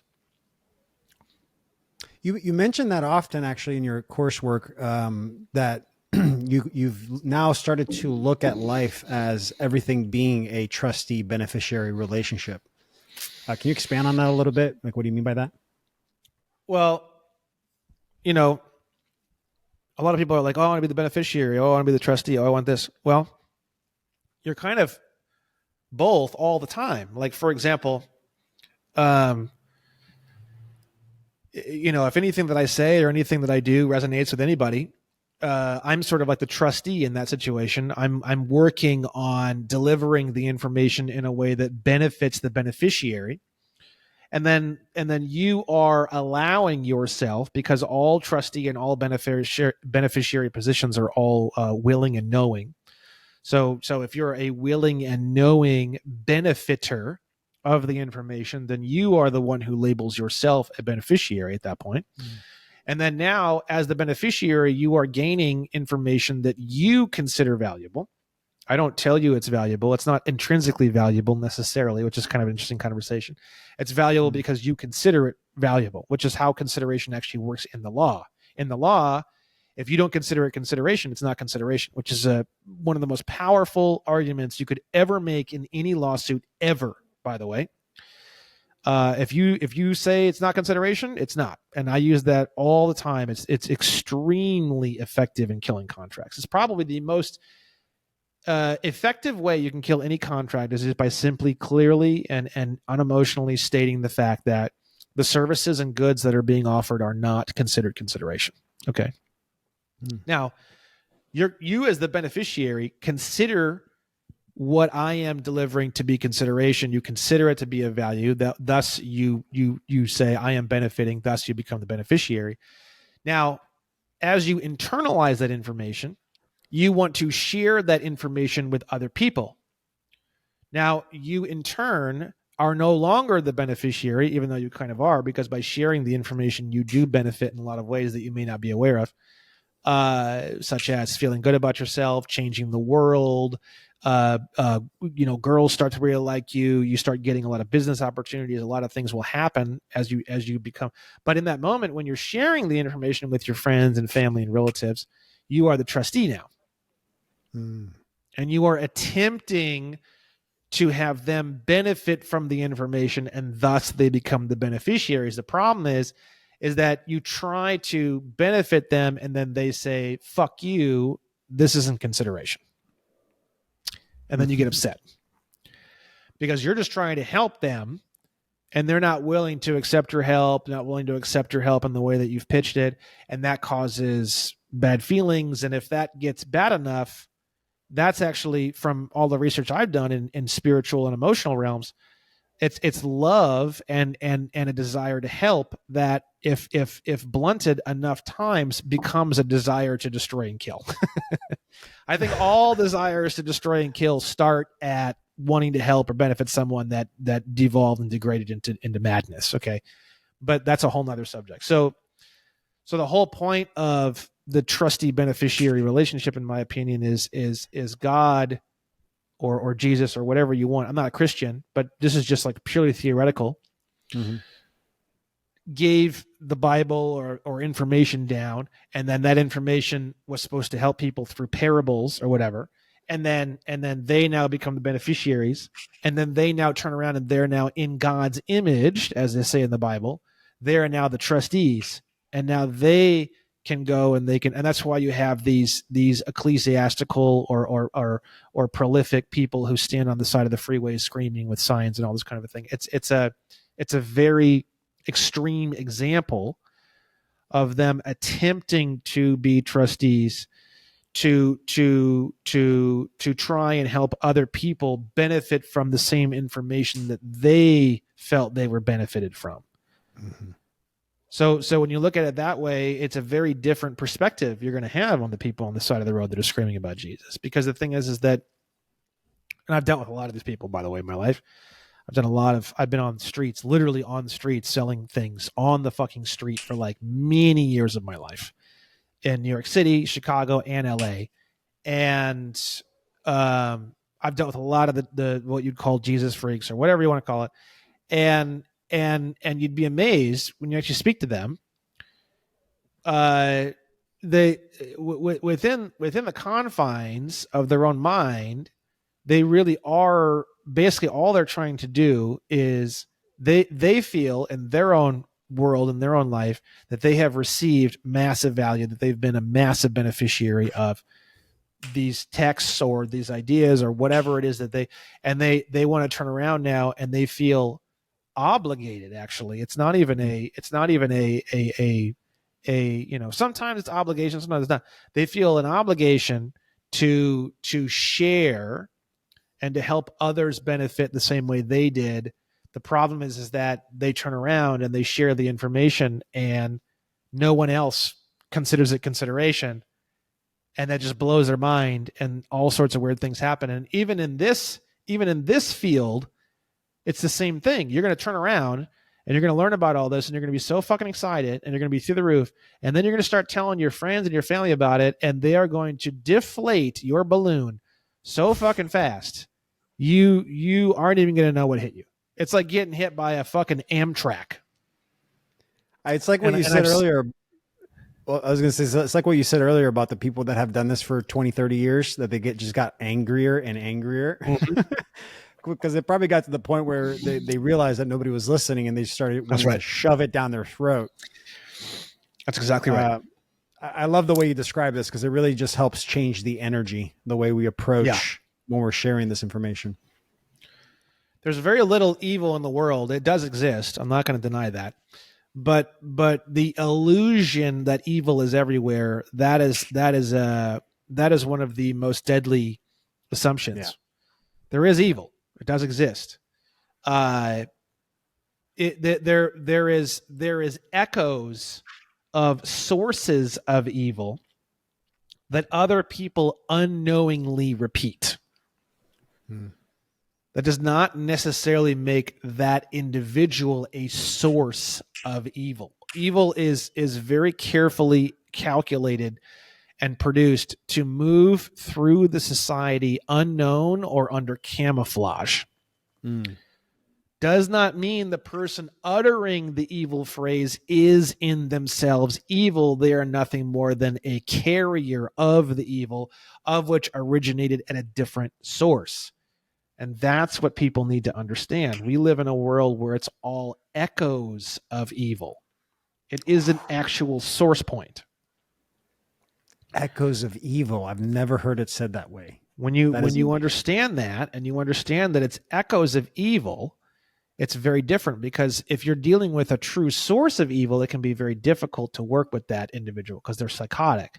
But when you're dealing with echoes of evil, all you have to do is ask a few questions, say a few things, get the person to analyze the situation, and they go, oh shit, that's actually pretty fucked up.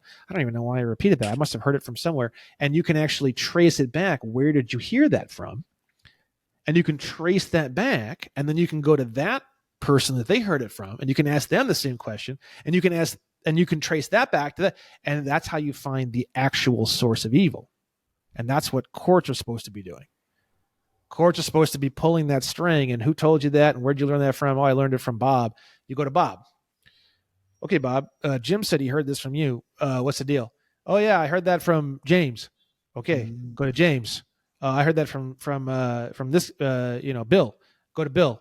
And then now Bill is the one who's all fucking weird, and he's got really weird energy, and he's all fucked up, and he's all fucking super creepy and secretive and all. Okay, now you're probably looking at the source of evil.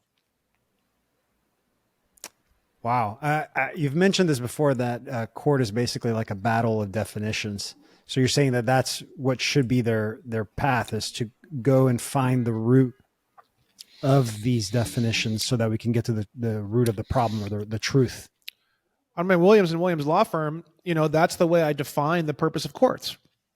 Yeah. And that purpose may change, but my own definition of the purpose of courts is to locate lies and to publish the truth, and to locate the source of lies, and to eliminate the source of lies.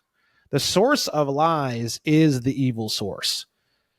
The problem is that there's 10 billion other people that are all echoing it that are not the source of it. It's like a virus.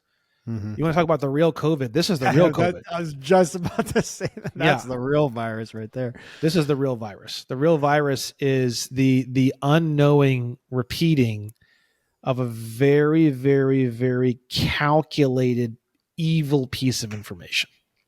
And what they do is they take a piece of evil information and they sugar glaze it. Like, for example, if you don't get vaccinated, you're putting all of the older people and your grandparents at risk of dying. It's the same idea. We've been seeing a lot of it, right?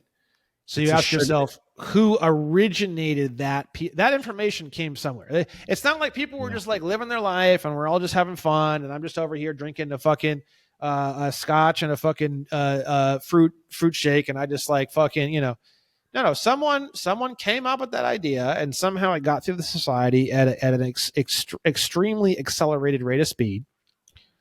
It got all over the media. So number one, first and foremost, you think to yourself, well, whoever designed or developed that idea probably owns or controls whatever is said in the media, because God, that seemed to spread pretty rapidly, right? Mm-hmm. So so that narrows things down right away. If they're not in a position of power in order to dictate what mainstream media says, chances are they are not the originating source of that particular piece of information, right? This is all just like standard investigations and detective technology. If you start looking into how to do investigations and how to do detective work, which I've done extensively, this is all part of it. It's all part of tracing down sources and tracing down all these things. And then now you have to figure out what was the intention, what was the motive, why did this original human being come up with this idea of, if you're not vaccinated, then you're putting your grandparents at risk and blah, blah, blah, blah. And then now, now the thing is that if that person is located and you sue that person for, let's say, libel, slander, or damages or whatever, and you prove now the biggest thing you could do is you could prove that they knew that piece of information was false and they said it anyways. Now, if you can prove that, they're looking at very serious consequences at that point. Very, very, very serious consequences, right? That's the intent part, right, that you mentioned. Yeah. So the thing is that, we live in a world where, and this is the number one thing that I think truly evil people want to destroy.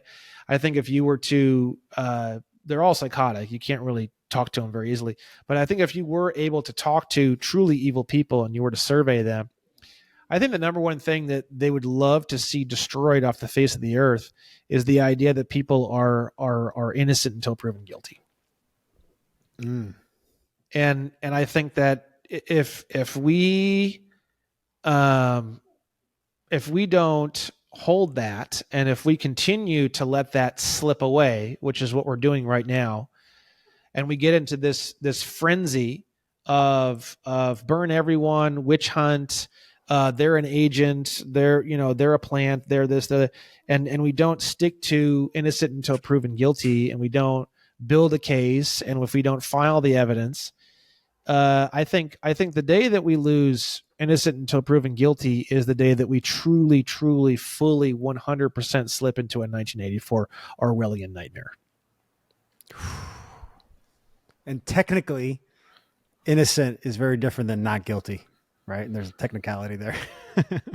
Yes, the not guilty is more of a commercial term. Innocent is more of a common law term, but that's all. That's I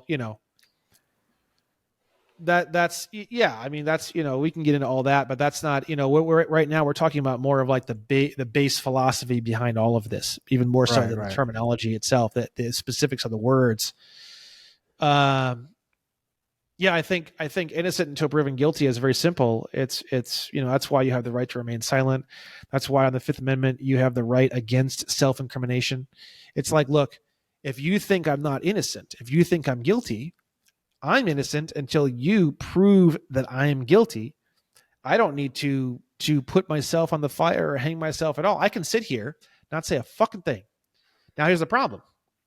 If we go to trial and there's a jury and I sit there and I don't say a fucking thing the whole time, and you present evidence and present evidence and present evidence, and it's like the jury starts to believe like this guy's pretty guilty and he's not fucking saying anything. If the jury brings down unanimous, meaning, you can't have one of the things about a jury trial, you got to think how hard it is to fucking prosecute somebody, man. The whole jury, if there's 12 people, you can't have one no. If you have one no, it breaks the jury. Mm-hmm. You have to have 12 yeses in order to have a true conviction from a jury. So if I go in there and I don't say a fucking thing the whole time, I don't say one word, and the other guy presents some evidence and they say, well, he's not saying anything, that's kind of suspicious, we think that proves his guilt. 12 people, they say yes, boom, you're done. But the thing is that you got to think it's 12 entire individuals, entirely different backgrounds, entirely different ages, genders, childhood, nationality, skin color, 12 different people from all walks of life have to be convinced that you are guilty of said charge in order to get prosecuted. This is why you always hear about deals. So yeah, I was good. So in The movies, definition of the word deal is we know how hard it's going to be to prosecute you. Almost impossible. Literally almost impossible. Tremendous amount of work, months of data collection, getting an entire jury to fucking, we're willing to give you this discounted jail time if you just help us avoid all that and if you admit to whatever and write up a confession. Now, what people don't know is that it's so difficult to prosecute someone, and it's such an uphill battle that if they truly have any chance in hell of being considered innocent, it's going to be nearly impossible to get that ball all the way up the hill when you know how everything really works and you know how the basic terminology is and you know how hard it is for them to, like, for example, I'd be in there with no lawyer and every goddamn thing they'd bring up, I'd be saying objection, irrelevant, objection, this, objection, that. I'd be beating those bar cards to death on every single thing. They couldn't even sneeze. I'd be like, objection, that's sneezing in the court. He didn't have his tissue over his mouth and it's spreading germs. I'd file an order that every time the defense attorney sneezes, he needs to make sure he has some sort of handkerchief or tissue over his mouth because I am in fear of the germs that are. I mean, I would just hammer them to death. You know what I mean? So it just comes down to no one knows. There's this giant game that anyone can play called litigation. And everyone who's playing the game does not know how to play the game. And everyone who's not playing the game thinks that the game is too complicated to play. And that's like, welcome to the United States of America. Yeah, I love you mention that often about the person that is asking the questions is the one in control. And if you're questioning every little thing, it's like it gets to a point where they either want to get rid of you or whatever because they just can't deal with it. Well, that's the thing. If you ask a lot of questions about every single definition, every single charge incessantly, what they're going to do is they're going to get rid of you as quickly as possible. They're going to dismiss anything they start to get emotionally overwhelmed, mentally overwhelmed, spiritually overwhelmed. They start thinking like, I can't look stupid. And then you start to corner them into situations where they could look stupid. And there's all sorts of emotional and mental and spiritual aspects to that too. When you counterclaim and you lock them in by suing them once they've sued you, or ideally, I always try to sue first. I'm always if someone threatens to sue me, my response to a threaten to sue is I sue them. I always try to be the plaintiff. That's just my own style. So the way litigation works and the way it works this way is probably because they want to keep creating, they award people who litigate because people who litigate is without people litigating, there wouldn't be a litigation system. So it's almost like rewarding the people who create the work that without the work, the system would have no reason to exist and the system would cease to exist and it would just fall away from society and disappear. So irrelevant billables. Relevant billables. So the prosecution. So whoever originates a motion or whatever, the way it works is the originator gets a shot, then the defense gets one shot, and then the originator gets a second shot. So the whole system is built to where if you originate motions, if you originate litigation, if you're the one who's first in line to get there, you get 2 times up at bat while the defense only gets 1. The whole system is designed to make it. Now, it doesn't mean that because you're the defense, you're in this like extreme weaker position and you're fucked. No. It's just if you really do have a good position and you have a lot to say on the subject, you get 2 times up the bat if you're the one who originates. Now the problem with if originating you are, is if you originate to me, I'm going to counterclaim you and come after you, and then now I'm the originator of the counterclaim. You see? yeah, that's what I was going to say. Even if you're on the defense side, and initially you can counter and then and then it starts over. So it's two different cycles, right? So you have the original complaint, and then you have the counterclaim. So they're the originator of the original complaint when you're on the defense, and then you're the originator of the counterclaim. So their original complaint goes ping, pong, ping. But your counter complaint also goes ping, pong, ping. You see? So the thing is that just because you weren't the first in line isn't the end of the world, but it is a slightly better position to be in. Right. Just technically. And this is all so we can go back or go to a de jure government, right? So we can try to get back control of this maritime law system and bring it back to something that's more common law based. Well, if that's where people would like to take this, which I think that is where people are going to want to take this as they learn more and more about how this all works. Yeah, I mean, the common law system is extremely simplified. Yeah. It's just this guy hurt these people. What are we going to do with him? Well, he's innocent until proven guilty. We prove that he hurt these people. Okay, now it's proven. Now, what do we do with him? They just make some shit up. There's like no rules. Just like put him in the stocks. People can throw tomatoes at him. Make him repaint the whole town. Make him fix this. Make him do this. Make him rehoof all the horses into whatever it is. They just make up whatever the fuck it is, and then he either does that or they probably just will kill him. I mean, it's just very simple. Yeah. And then if he decides he wants to skip town, then now there's wanted posters that are posted around, and if he's captured, local sheriffs can capture him and bring him back, and then they hang him right in the middle of town. It could get even to the point where if a man cheats on his wife and is running around and going crazy and causing lots of disruption in the town, he may get put in the stocks in the hot sun for 14 days. And he's sleeping there, and he's shitting there, and he's pissing there, and he's eating there, and he gets fed X at X times during the day. I mean, it could just be whatever. It could be anything under it's literally just completely manufactured by the jury what happened to the person.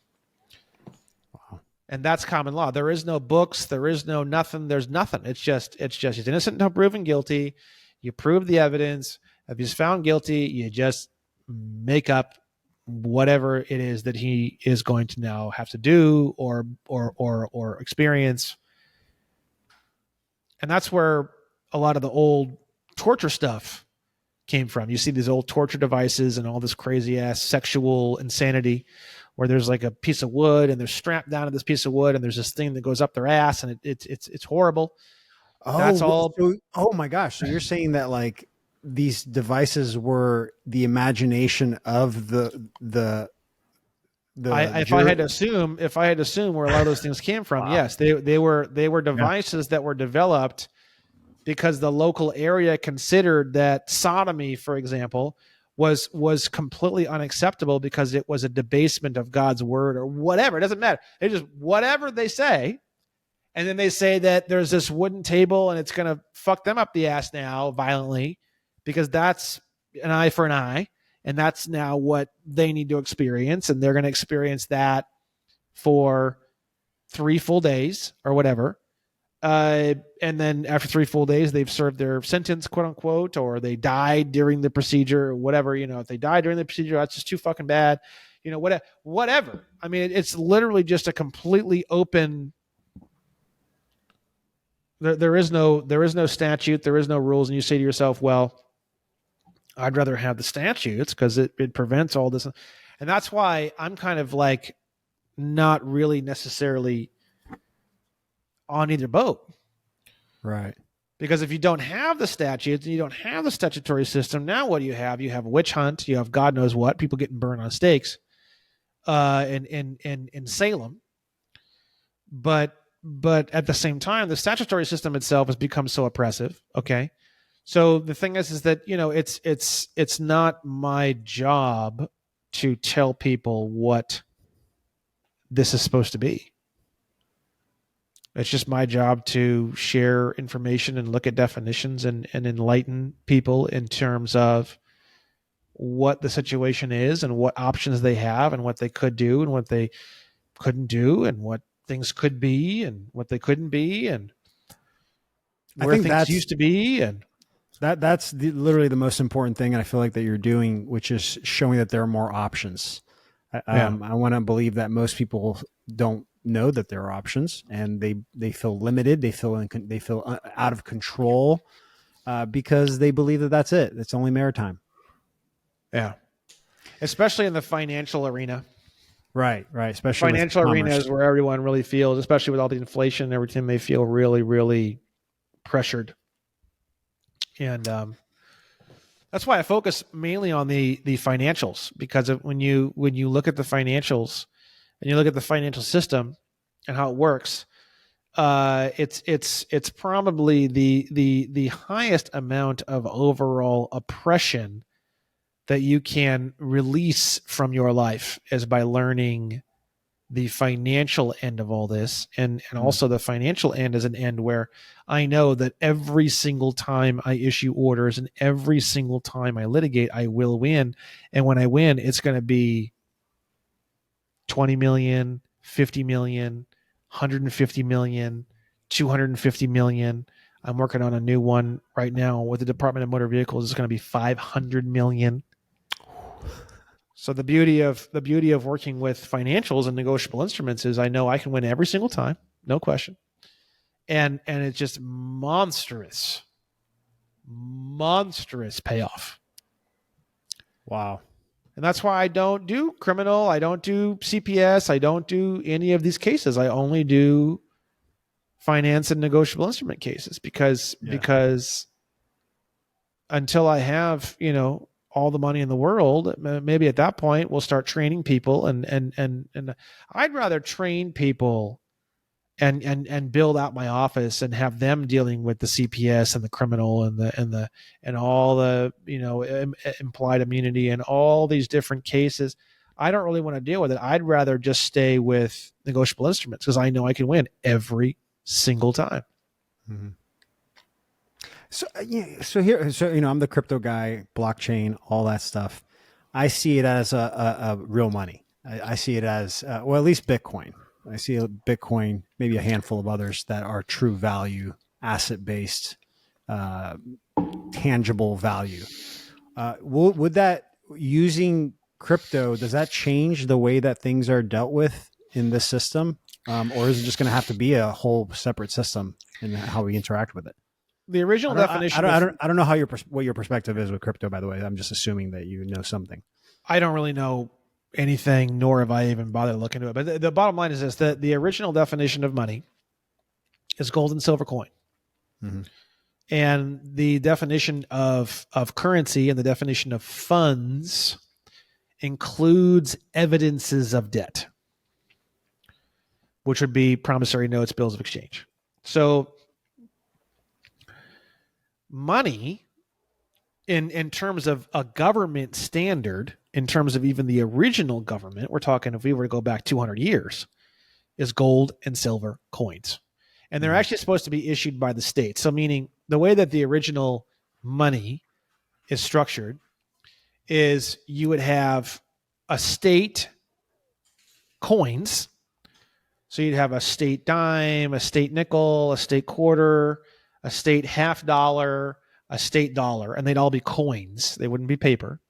Mm-hmm. And you would have a silver version and you'd have a gold version. And you'd have that for each individual state. That's essentially as far basic and as far original and as far first floor, ground floor as you can possibly get.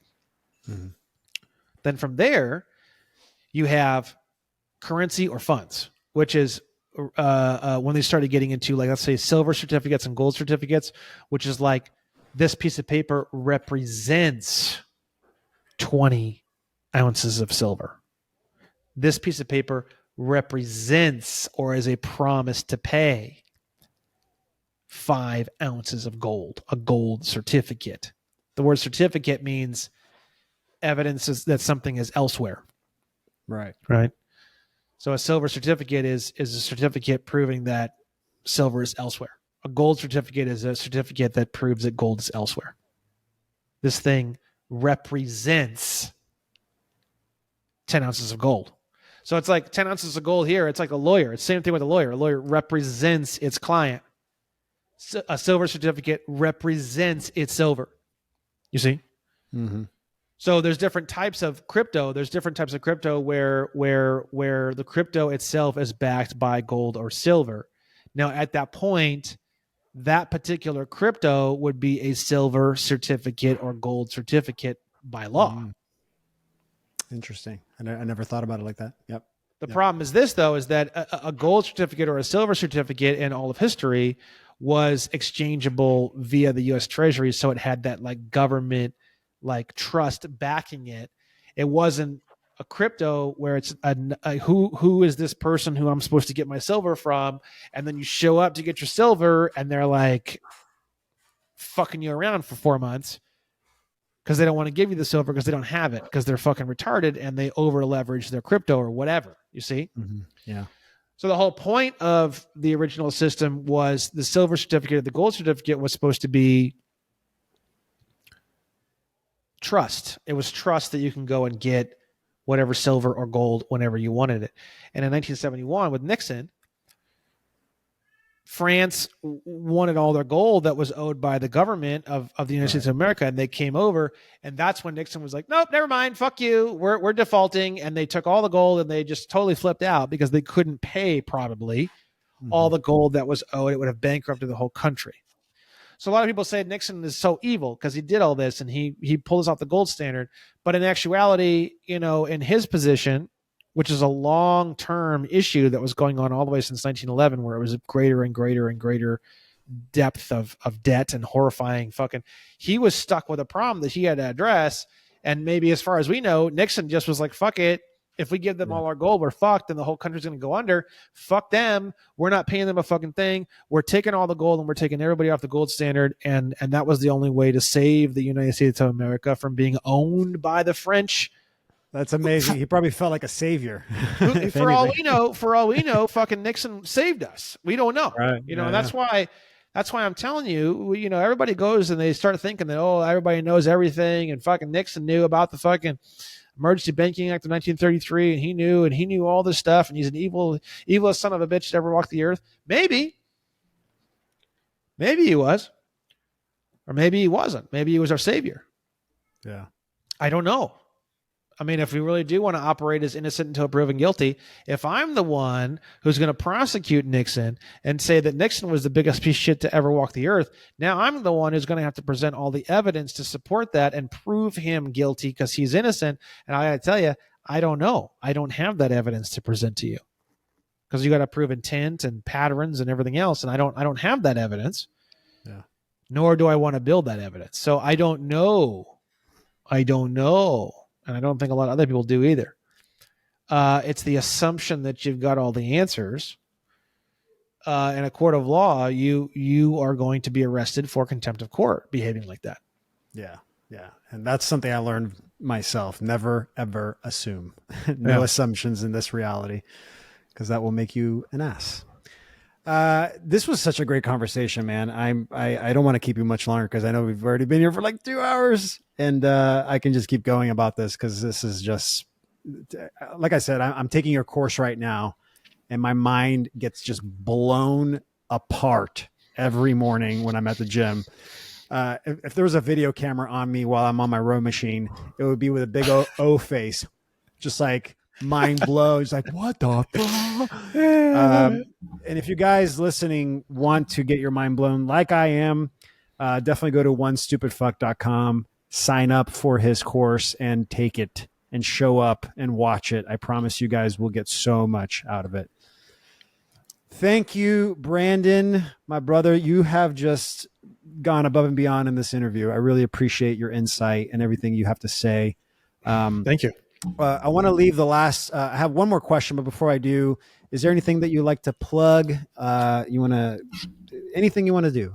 There's a nice audience here for you if you want to get them in your stuff. OneStupidFuck.com. I have a YouTube channel with a lot of good videos on it. Some are shows, some of them are live presentations, some of them are all sorts of good things. I have all my social medias. I put a lot of thoughts and musings on there. My website, I have the State National Theory page, which is a book version, a text-based book version. It has a link to the first 6 versions of Black's Law Dictionary to download in PDF format. So if you prefer to be more of a reader, you would go to the State National Theory page. If you would like to sign up for the course is 1 video per day for 39 days. Total hours of the entire course combined is probably somewhere around 24 hours of video. If you want that, you can get that at the free course.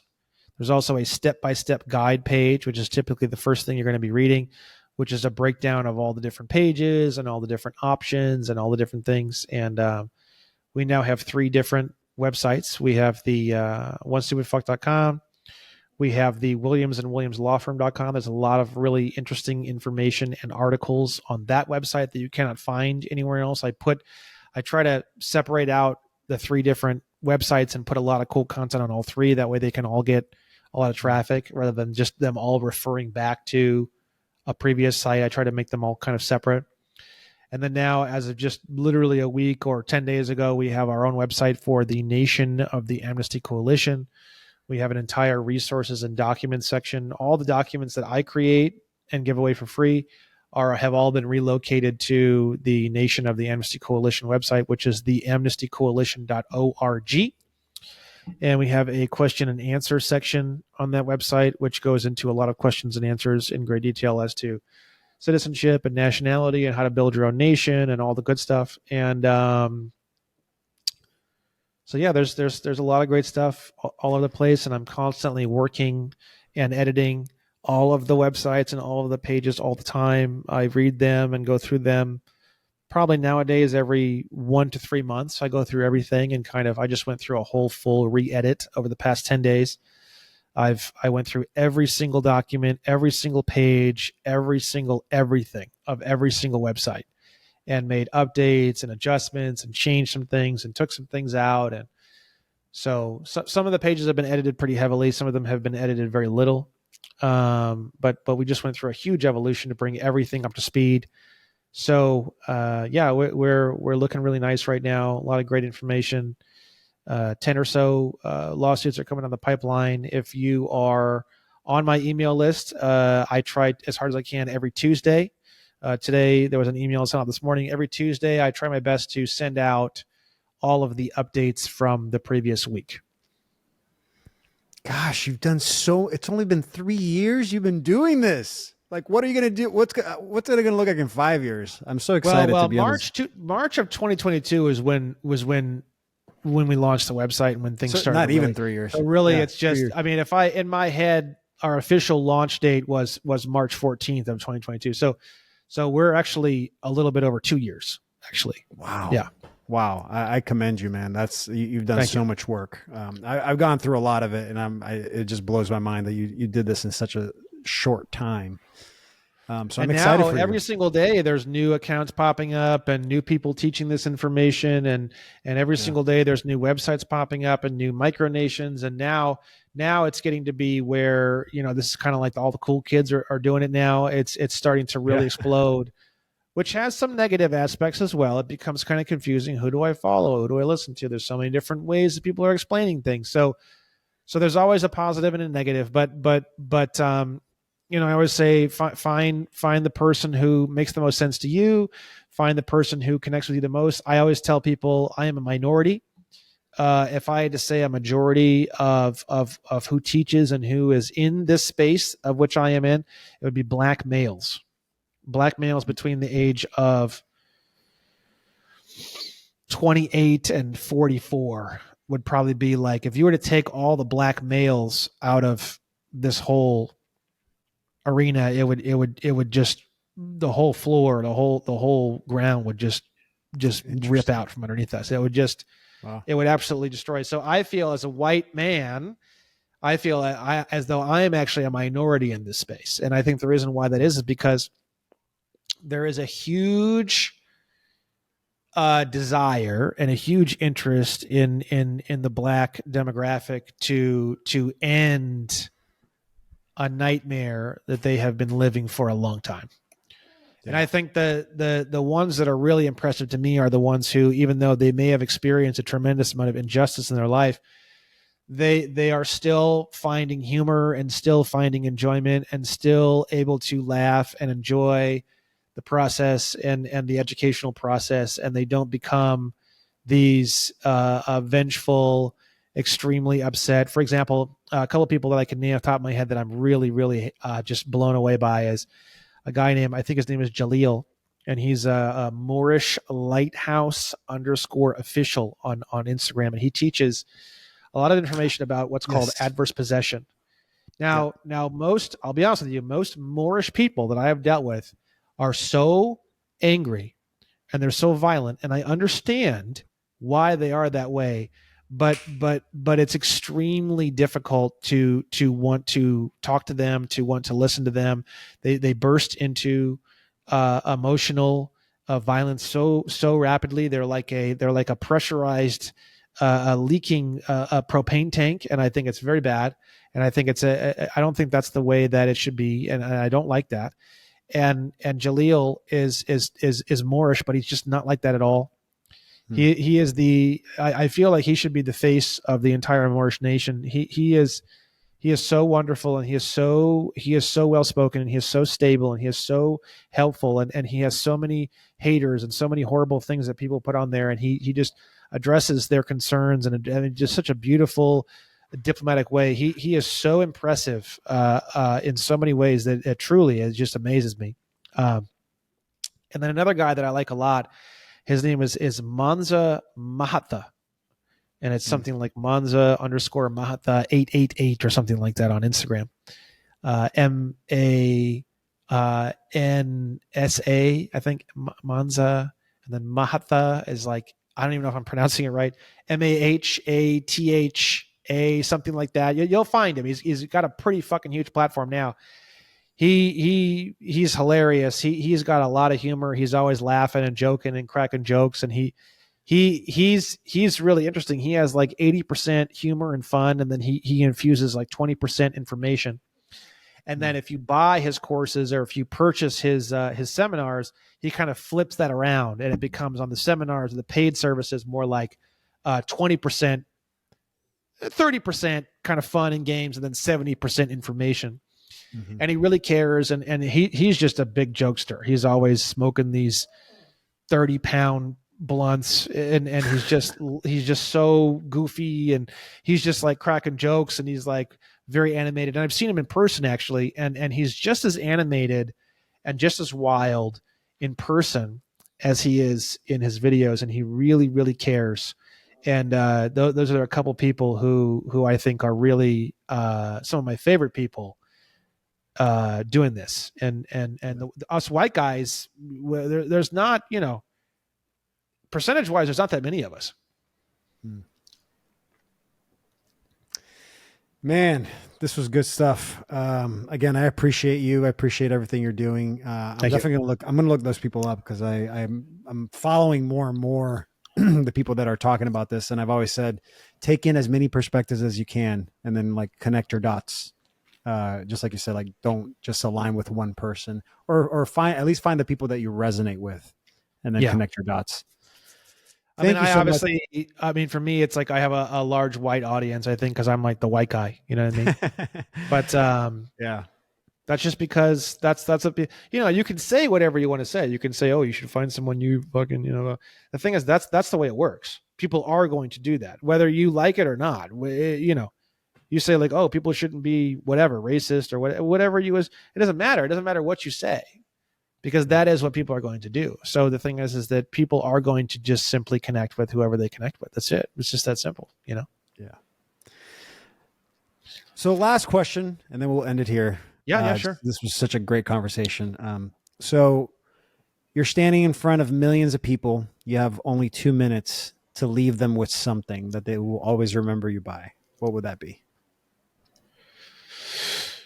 We live in a voluntary system, and no one knows anything about anything, and everyone's just lost, and we're just in this giant derelict fucking spaceship, and you're mad that you're stuck in this thing when it's not. You can just leave it whenever you want. It's all voluntary. And you think that the people behind the curtain know what's going on. They have no idea. They're just moving levers and pushing buttons because they're paid to do so, and they're just as miserable with their life as you are with yours, if not probably dramatically worse, actually.